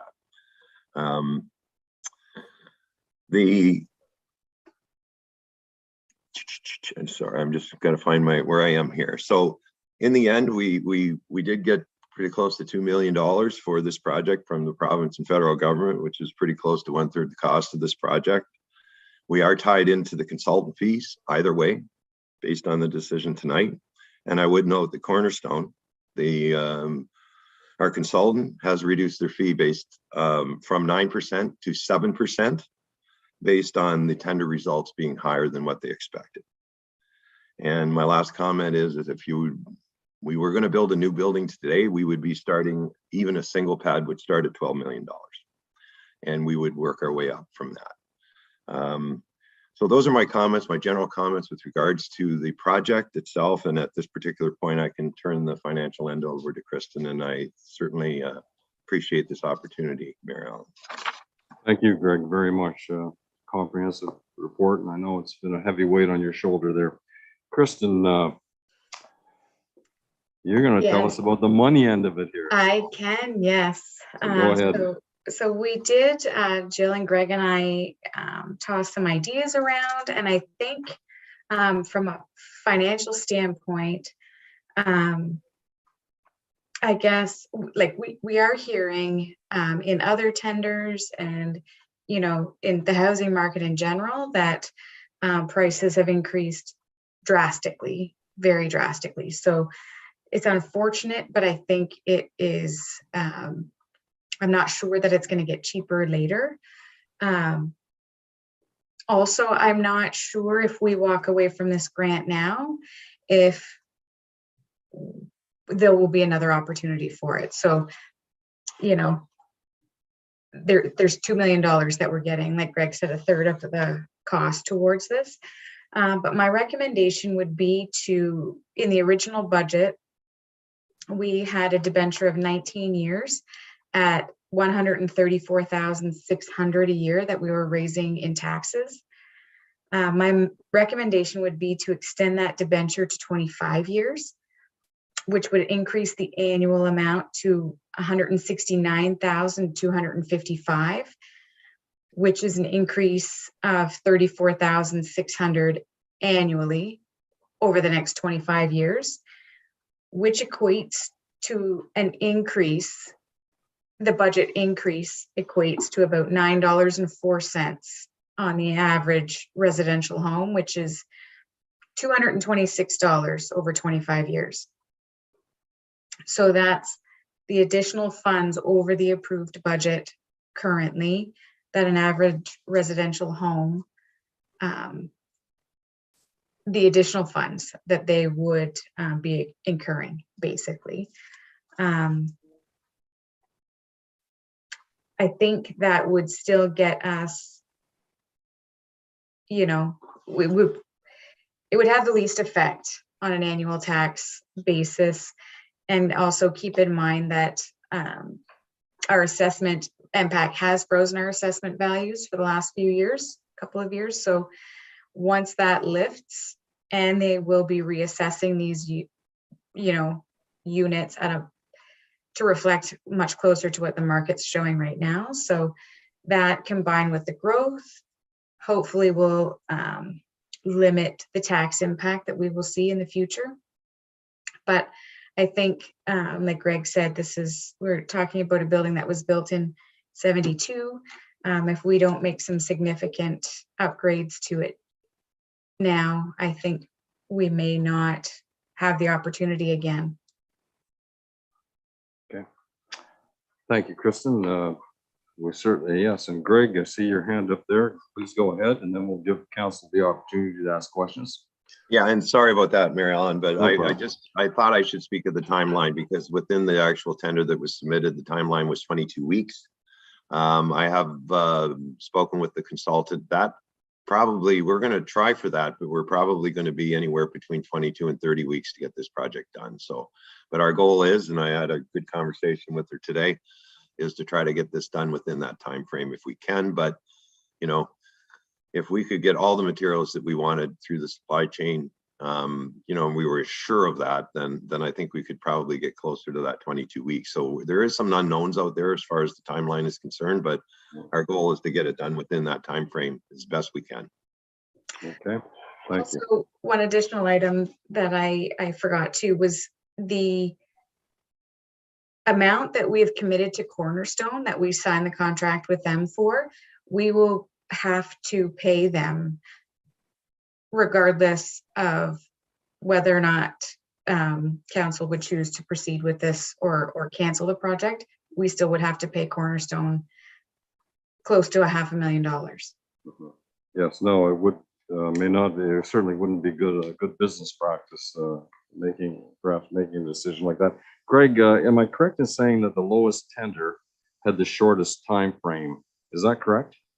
And through you, Mary, yes, yeah, that was the case. So, you know, we did ask questions after that because if you looked at the remaining bids, their time frames were, you know, starting at 32 weeks kind of. So we did ask that question, and you know, some of this will depend on ordering and getting that equipment because we want to start that process. If council decided to proceed tonight, then we would be starting this process tomorrow morning. So, okay. Thank you. Council, it's your turn to ask questions through the chair to Greg or Kristen, and Councillor Bartlett, please go ahead. Thank you. Through you, Mayor, to Greg. I think you already answered my question, but the elevator is going to be replaced, not just repaired, correct? Because of parts? yeah, through you, Mary Ellen, to Councillor Bartlett. Yes. So that new lobby that would be out the front, the new face of the building, that's where the elevator would be. Right now, the elevator is emptying into a lobby, which is not legal. Basically, it's not part of the legislation, so it has to be moved. And it has to have its own lobby, which it will with the new face on the building, but it will be all brand new stuff. So, okay, thank you. Thank you. And council, I'll certainly await seeing any questions. Martin, go ahead.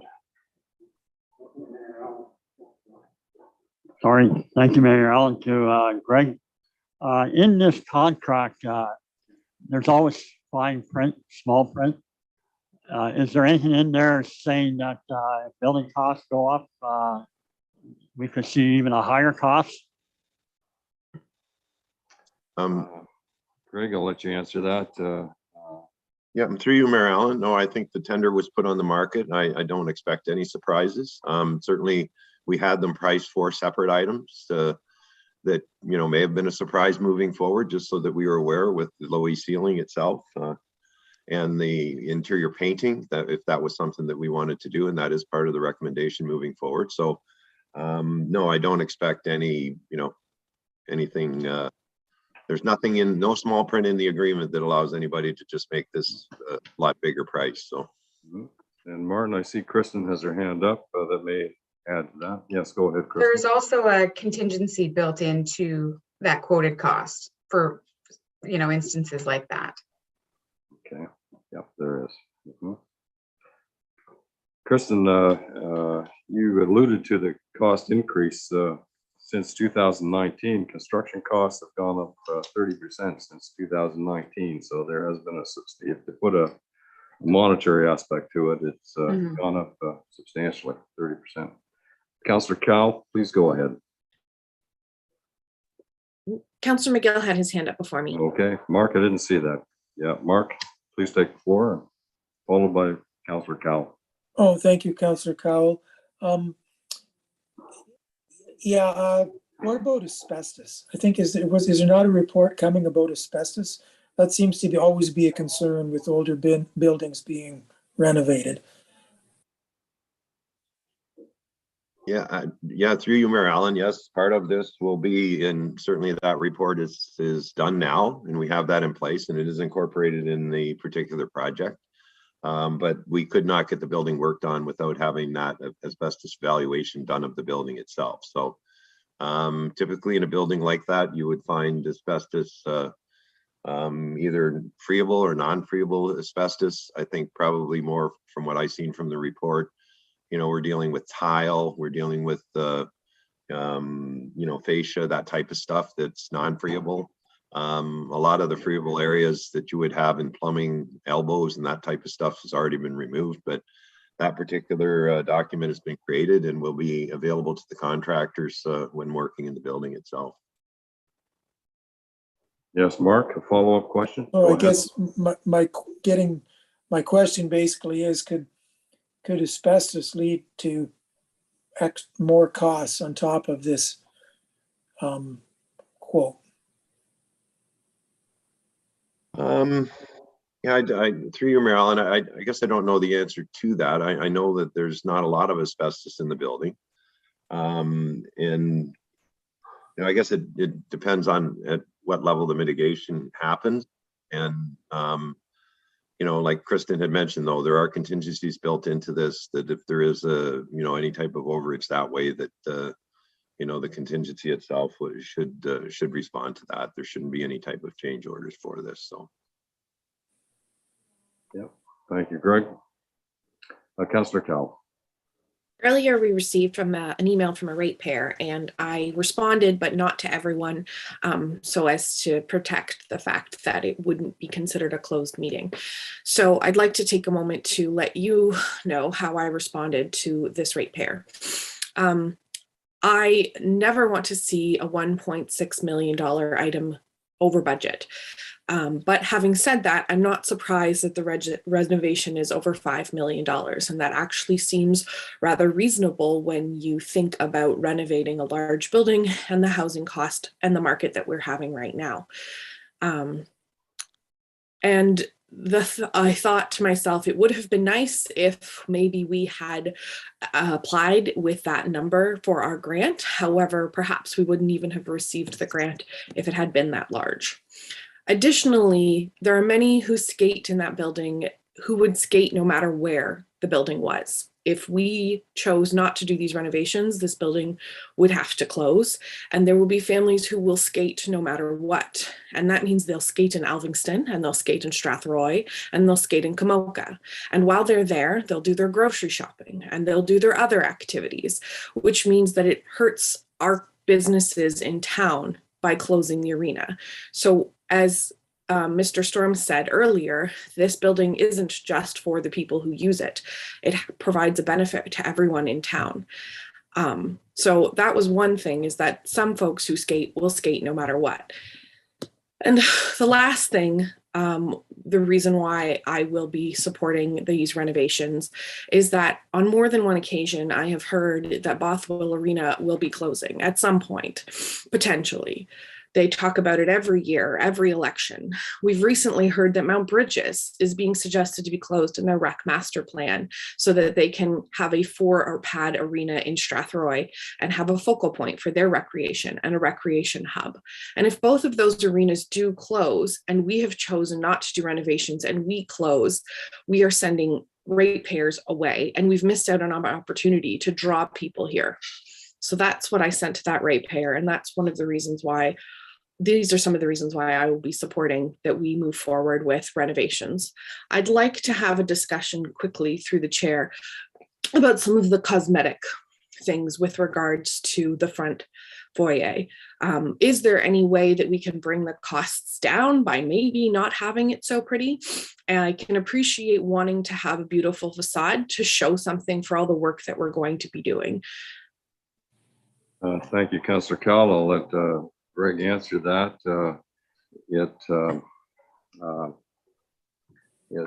I think the cost of it does look pretty, but the cost effectiveness is very good for that facade compared to bricks and mortar. But I'll let Greg mention that. Yeah, and through you, Mary Ellen, the cosmetic improvements itself, we're really talking about painting and some of the upgrades to the lobby and, skate tile, that type of stuff. I don't think there's there's really, we moved in this with the consultant, and I'll give you one example, the refrigeration room. I basically backed that right off to be a complete upgrade of the existing brine system that's in place. There's no conversion, there's no Cadillac involved in this, which there was originally. And, what we have there now is, and what we're going to have in the future is just a, completely upgraded system. And we had to add a new chiller. The chiller itself was a problem. So that's been that was added, but the rest of that particular, like, we really cut back in the areas that we could cut back in. When I talk about cosmetic improvements, there's not a lot of that in this particular project. The facade on the front, that is where the new elevator is going to be in the legal space for the egress and access to the elevator. So there's not really a lot of movement on that new front of the building. Some of the areas that we cut out were, basically, looking at heated sidewalks out the front and that type of stuff, for operational purposes. So there's not a lot of movement to move, and really that would complicate the project at this particular point. And, when we're talking cosmetic improvements, I mean, it's really kind of just to sort of, the structure of this building, the main structure of this building is excellent. So, it just means painting walls, that type of stuff. There's no, luxury items with this at all. This is really just a building that's going to be functional. It's going to be safe, and, it'll look good. And at the same time, we're upgrading this building for the next 25 years for this community. So that's, there's not a lot of movement. We already went through this and, whacked things off that we didn't need. And, we looked at some of the luxury items and got rid of those already. So, that's kind of my best answer to that question. Thank you. Council, any further questions? Yes, Councillor Scholdice, followed by Councillor Cowell. Thank you, Mayor Mayhew. This project has exploded from what was originally proposed to council. Can we not get the arena floor and cooling system replaced for 2.8 million rather than saddling our ratepayers with millions of dollars of additional debt over the next 25 years? And you want one use in that arena for hockey and skating only. There's other attributes. You'll need your elevator for various members of the Lions Club to get up to that second story. The scope of this project goes far beyond the ice service. I realize that now, but when we were originally instructed by staff, it included the floor and the cooling system. And it's Chair advised you of a 30% increase in construction rates, but I'll let Mr. Storms try to direct an answer to your question. Well, yeah, through you, Mary Ellen, the only thing I would say to that is that we have to be consistent with the scope of the TPA agreement, and we have to perform that particular scope fully in the project. Otherwise, we're not getting the money. So, like, we can switch it around, move it around, but it's pretty simple. If we do not perform the scope of this project where council has signed the particular TPA agreement, we're not going to get the money from the province or the federal governments. So the scope is important, and the scope just doesn't include a refrigeration system and a floor. So yeah, I can't say much more than that. Yeah, and that has been rescoped once already, as council knows. Yes, Kristen and Mike, any follow-ups, please go ahead after Kristen. Okay. Yeah, the other thing to consider too is any large scale changes that would require us to go back to negotiate would put off the timeline that much further, and likely we would not be done in time to reopen. We would have to cancel some ice time for next year. Greg could probably quantify that a bit more, but well, yeah, and I mean, we already went through one scope change. So like, if we would have to go through this whole process again. And then there would be, we would be waiting for the province and the federal governments to come back to us to say, yeah, you're still going to get some money. I don't know. I mean, for me, it's like we do have signed an agreement with province and the federal governments, and this is what we're trying to do, implement the scope of that particular project and that honor the agreement that council has signed. Good. Council, I have one poor counselor in this room, and I'm looking at the screen and I'm ignoring his hand here. So I'm going to let Councillor Fink go. I apologize, Martin. I'm engaged in this Zoom aspect of it, and I'm not used to the council chamber. Go ahead, please, Martin. Thanks for your patience. No problem, Mayor Allen.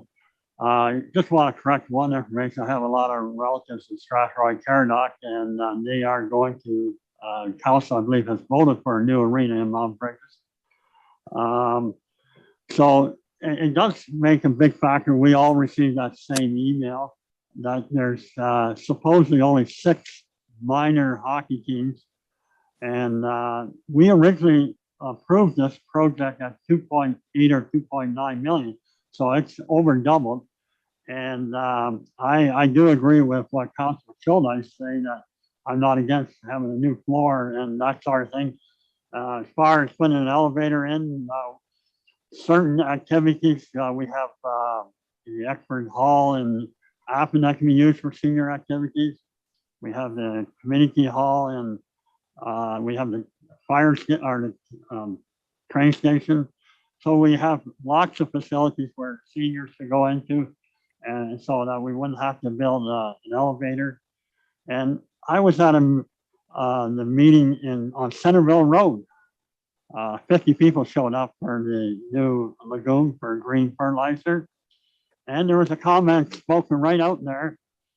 No money going into the Moses Estates area. No money going into Moses since I've been here, other than Crack Siding Road. It was, and that we had a reserve of 150-some thousand.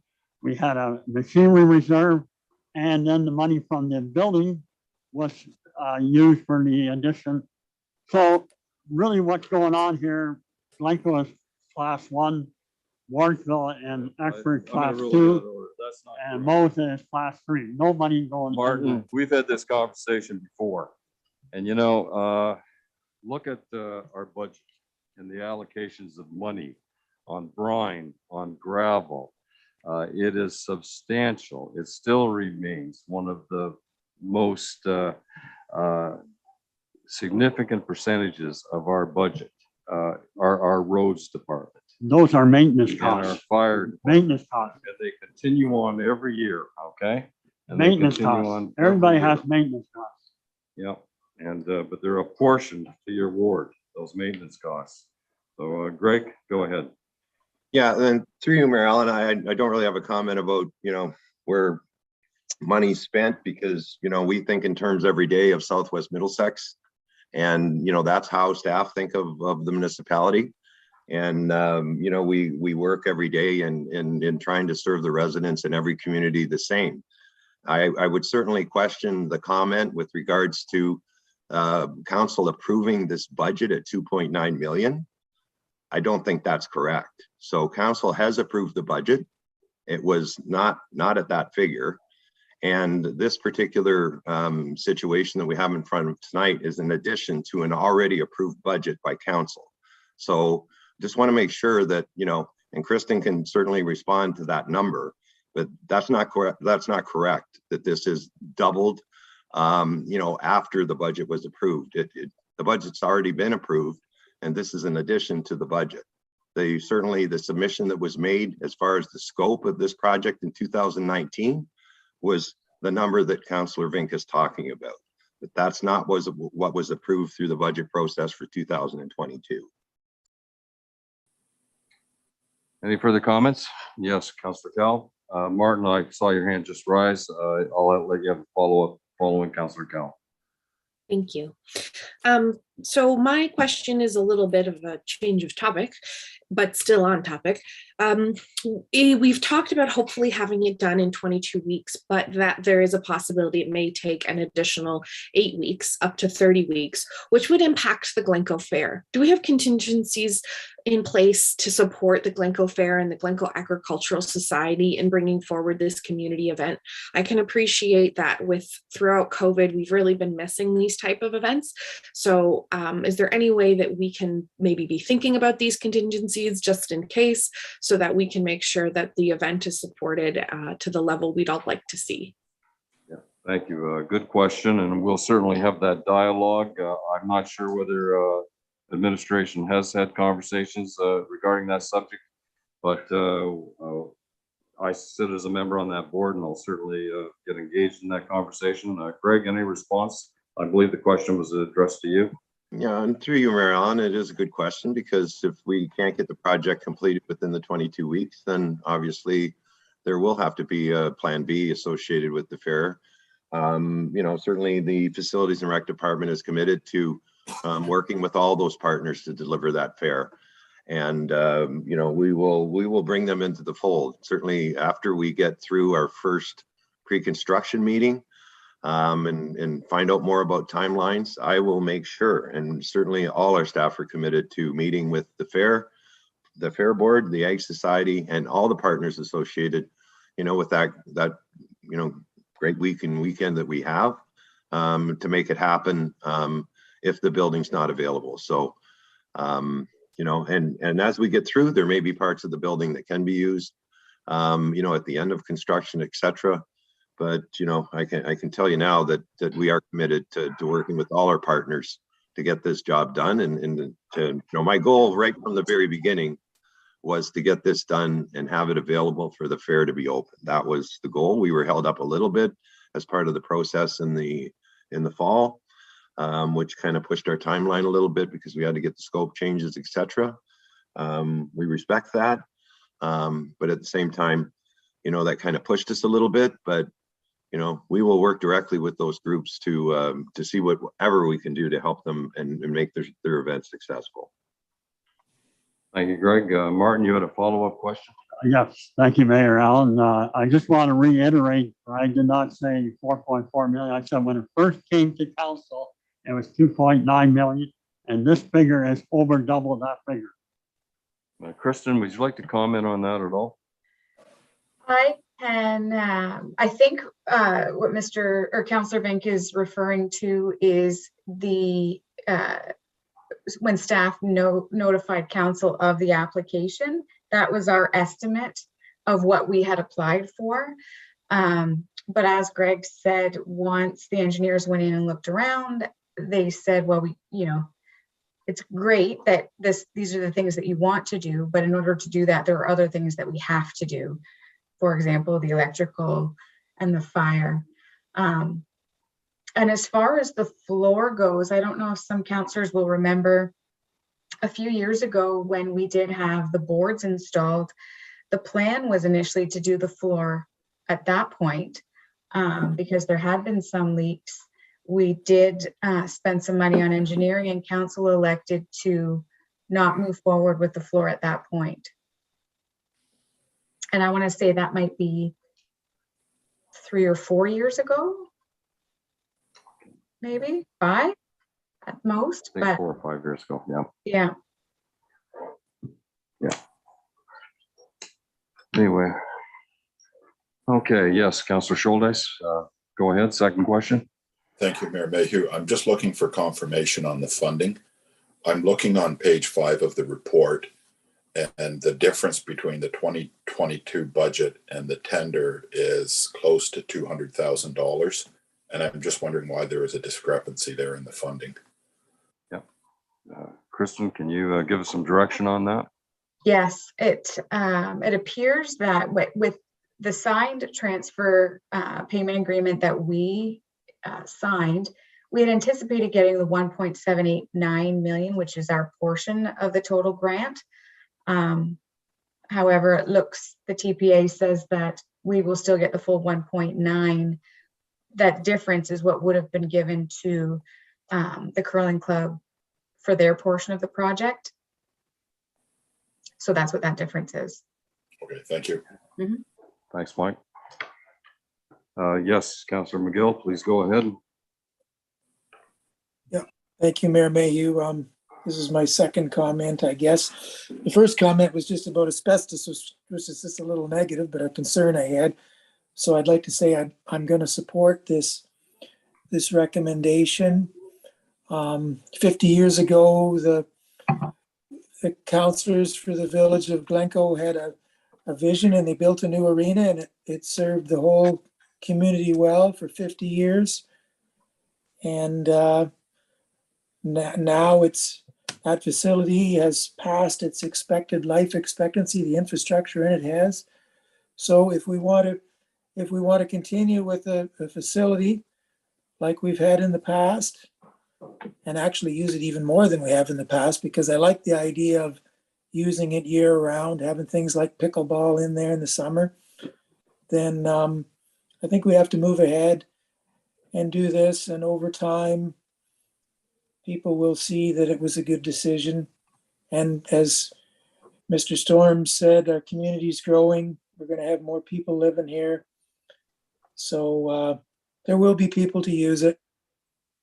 And I would like to support it. It's too bad it wasn't less money, but everything costs more now than it used to. And I'd like to ask for a recorded vote too. Thank you. Jill will attest to that. Yes, Deputy Mayor Wilkins, we're closing in on questioning council. Go ahead, Deputy Mayor, ask your question. Thank you very, very much, Mayor Mayhew. I've listened to a lot of debate and discussion and comments and questions on this item, and I think it was warranted. That's a lot of money. But I have to say that I think I'm not alone when I say that I was disappointed in the number, the final number, but I wasn't totally shocked considering the increases that we've seen and realized the last few years in construction material. I'd like to thank Greg, Jill, Kristen, Alex, everybody that's been involved with this. It's been a lot of work since the day that application went in 3 or 4 years ago. Certainly those estimates were accurate at that time. We know that COVID has changed the whole scope of everything. We can't build a house for what we did in 2019 or 2020. So as I said before, I'm not totally shocked. For all the reasons that have positive reasons that have been said tonight, I will be supporting this as well. I think that this is a good investment for our community for moving forward for the next 25 years. So I'm going to finish off by saying that, Kristen, you were right. This did come to council as a report from Steve McDonald last term. And Councillor Vink was one of the councillors who spoke against replacing that floor at the time. So I think that's important to note, because here we are today and we're dealing with a floor that is leaking and now has to have something done with. If we don't move forward with this project, we are going to be left with an albatross. The funding for this arena, the recreation funding specific to this, has not been available. This is the first time, I guess, it's been available in more than 40 years. It was probably available 50 years ago when Glencoe applied for a grant. So having said all that, I will definitely be supporting it. Thank you. Thank you. Okay, most everyone is at a turn at this. Are there any other questions? Mayor Allen. Yes, go ahead, Martin, please. Okay, thank you, Mayor Allen. Since my name was mentioned, I already mentioned earlier in this meeting that I was in favor of replacing the floor to change this grant structure and agree with what Councilor Soldice is saying.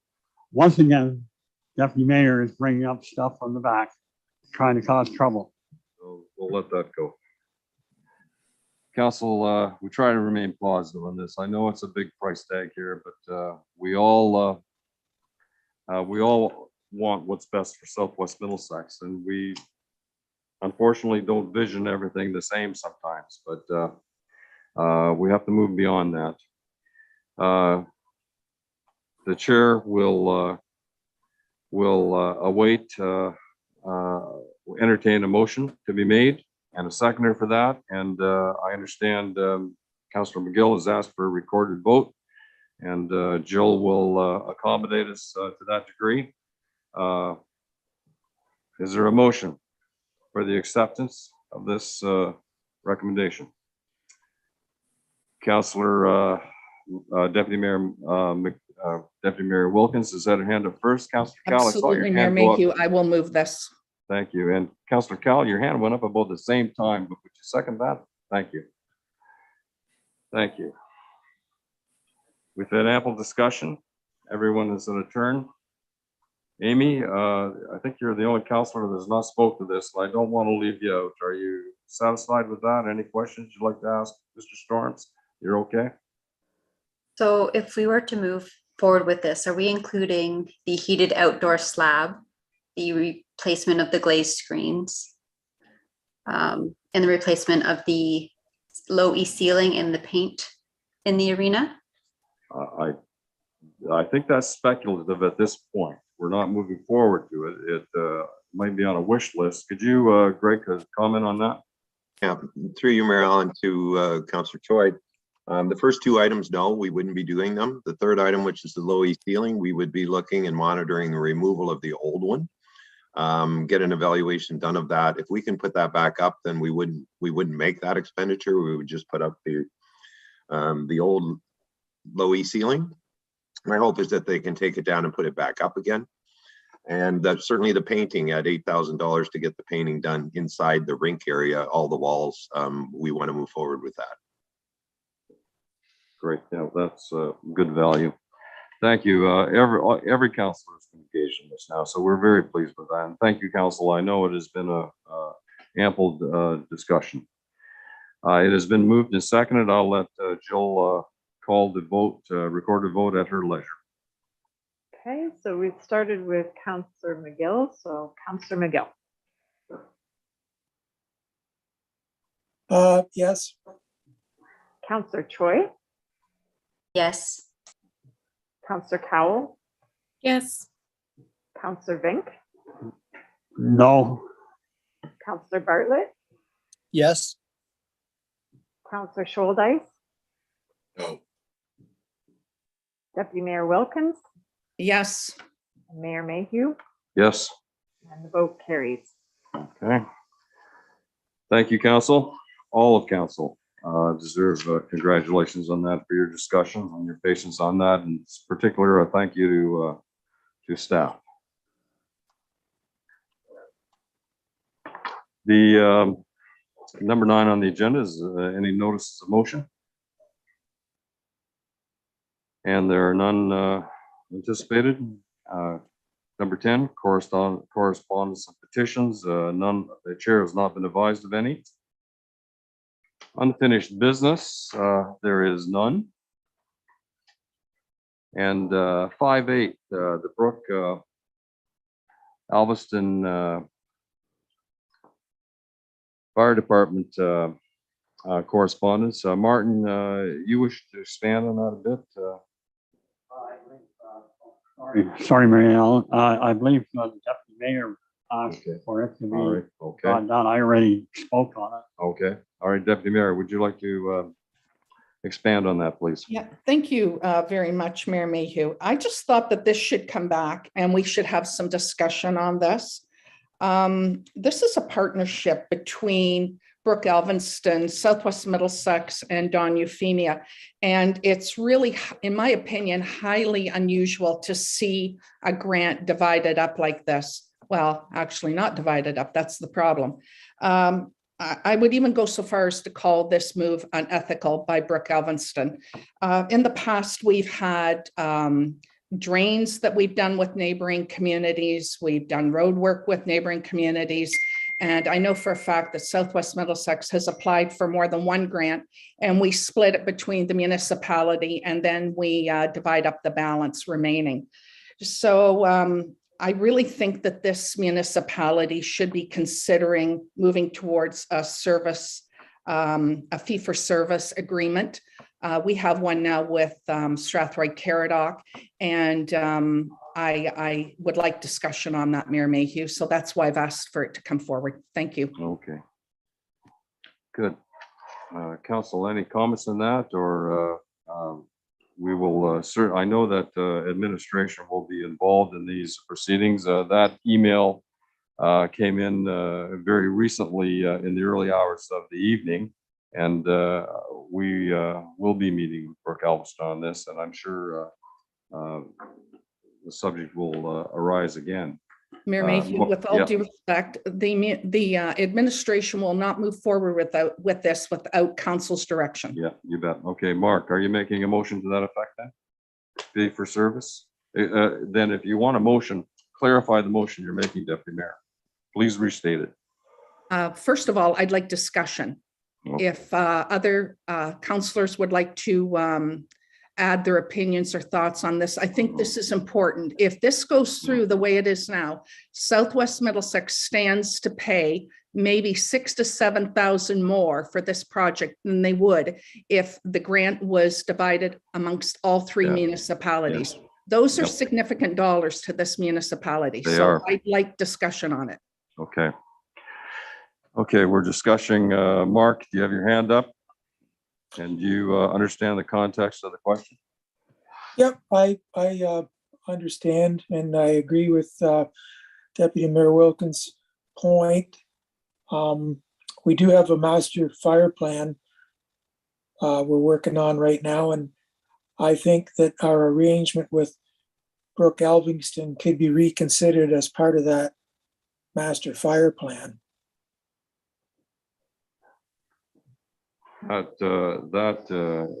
In that same scenario, as you just mentioned, we understand there may be some changes as well in the Melbourne coming up, and I've put that forward to Chief Sewell in the past. And I'd be amiss to not invite Chief Sewell in this discussion as well. I noticed, Chief, you've nodded your head here. Would you like to add to that, Councillor McGill's remarks? Absolutely, yes. Melbourne, actually, I can give a quick update. I won't be wordy, but I've reached out to our master fire plan consultant, and we've actually reached out to every municipality that borders on to Southwest Middlesex for their input, including Chief Steve Knight from Brooks Elviston. So that moving forward, I was reading over the correspondence, and it appears that they've requested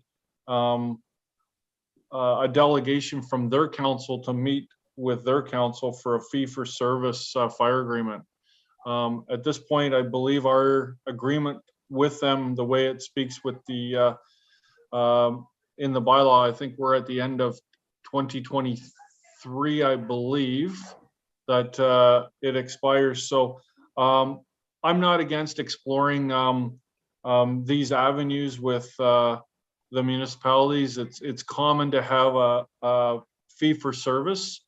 I've never, in the past, I haven't been a member or part of a fire board. So I think it's a positive to have these discussions anyway. This has been in effect for a bit. So I agree with the deputy mayor as well as Councillor McGill. And I had a discussion with CAO about this, and I think there could be some positive dialogue for Southwest Middlesex, as well as an understanding between all the municipalities moving forward, and still supply a fire service to these ratepayers in our municipality. Yes, I agree. Yep, thank you. Any further questions you'd like to direct to the chair to? Yes, go ahead, Martin. Oh, thank you, Mayor Allen. Maybe we should have this discussed at another meeting with a little bit more information. Different variable Well, ways. this email, yeah, we've had dialogue. I think the last email on this pertaining to the one that was mentioned tonight for a service agreement came in at 2:38 this afternoon, I think. So it is rather fresh. But Jill, I'm going to pass it over to Jill for direction here. Yes, go ahead, Jill. What would you suggest Thank you, Mayor. from an administrative aspect? Yeah, I appreciate that. The letter that was on the agenda for tonight was in response to our correspondence to Brooke Elviston. So that the new information, as Don Euphemia has just let us know what they are doing. So really, I think it's what we're looking for direction on tonight is Brooke Elviston's response, not so much the email we got from Don Euphemia, although I do agree with the comments that have been made tonight from the deputy mayor and the councillor that this is something that's worth exploring. I think we would be looking for direction as staff as to where you would like us to go in the conversation pursuing this further with Brook Alvinston specifically. We know what Don Euphemia is planning to do, that we just happen to know that because they shared that with us. So if you'd like to do something on about Brook Alvinston's response, I think I'd like that direction. And we can carry on. Otherwise, we're just proceeding with what it is that they have said is going to happen. Jill, as part of that investigation, if council authorized that for you to proceed on that, like, do you seek legal opinion on that for precedence on how these grants have been apportioned across other jurisdictions, or would that be necessary? Is that part of the investigative aspects of it, or is it not required in this case? No, I don't know that we need to have a legal review. We've reviewed our own agreements that were referenced earlier in terms of how we have approached things with municipalities where we have joint responsibilities for them. They have sought an opinion from their auditor. We have spoken with our auditor as well, and essentially they've said the agreement is pretty silent on this aspect.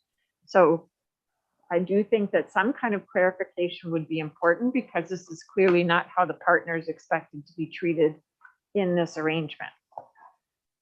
Good. Then council, I think that suggestion the CEO has given us is very viable, and I think that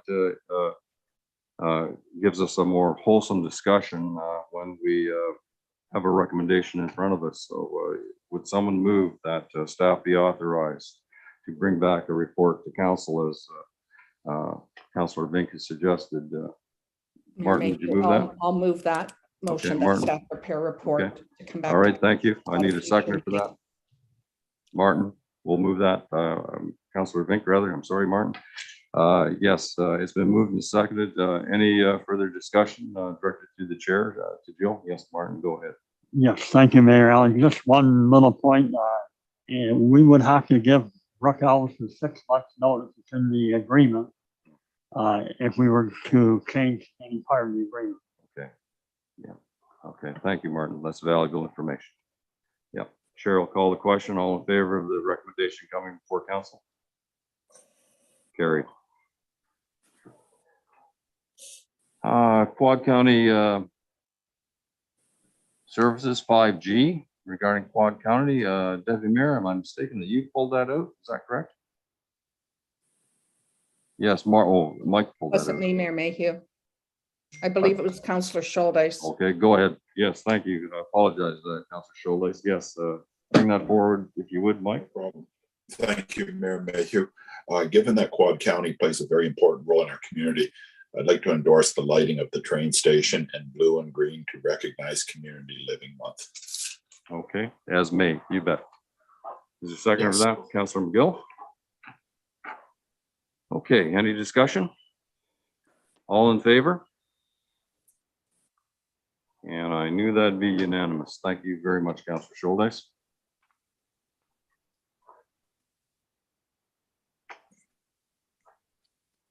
County Council and conference updates. That was in the consent agenda. Council, any announcements that you wish to make? Seeing none, we will move into closed session.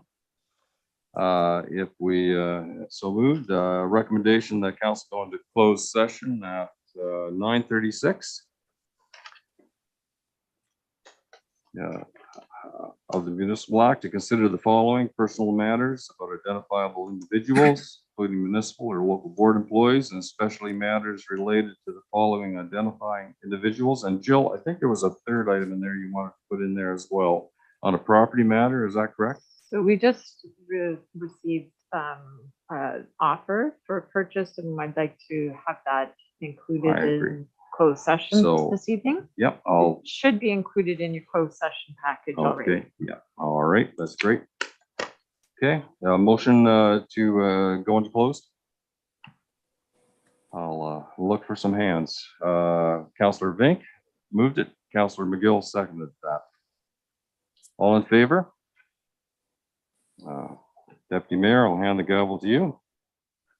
Give me a moment to get it stopped Yep. on YouTube. Thank you Thanks. very much. Yeah, I'll wait, Jill.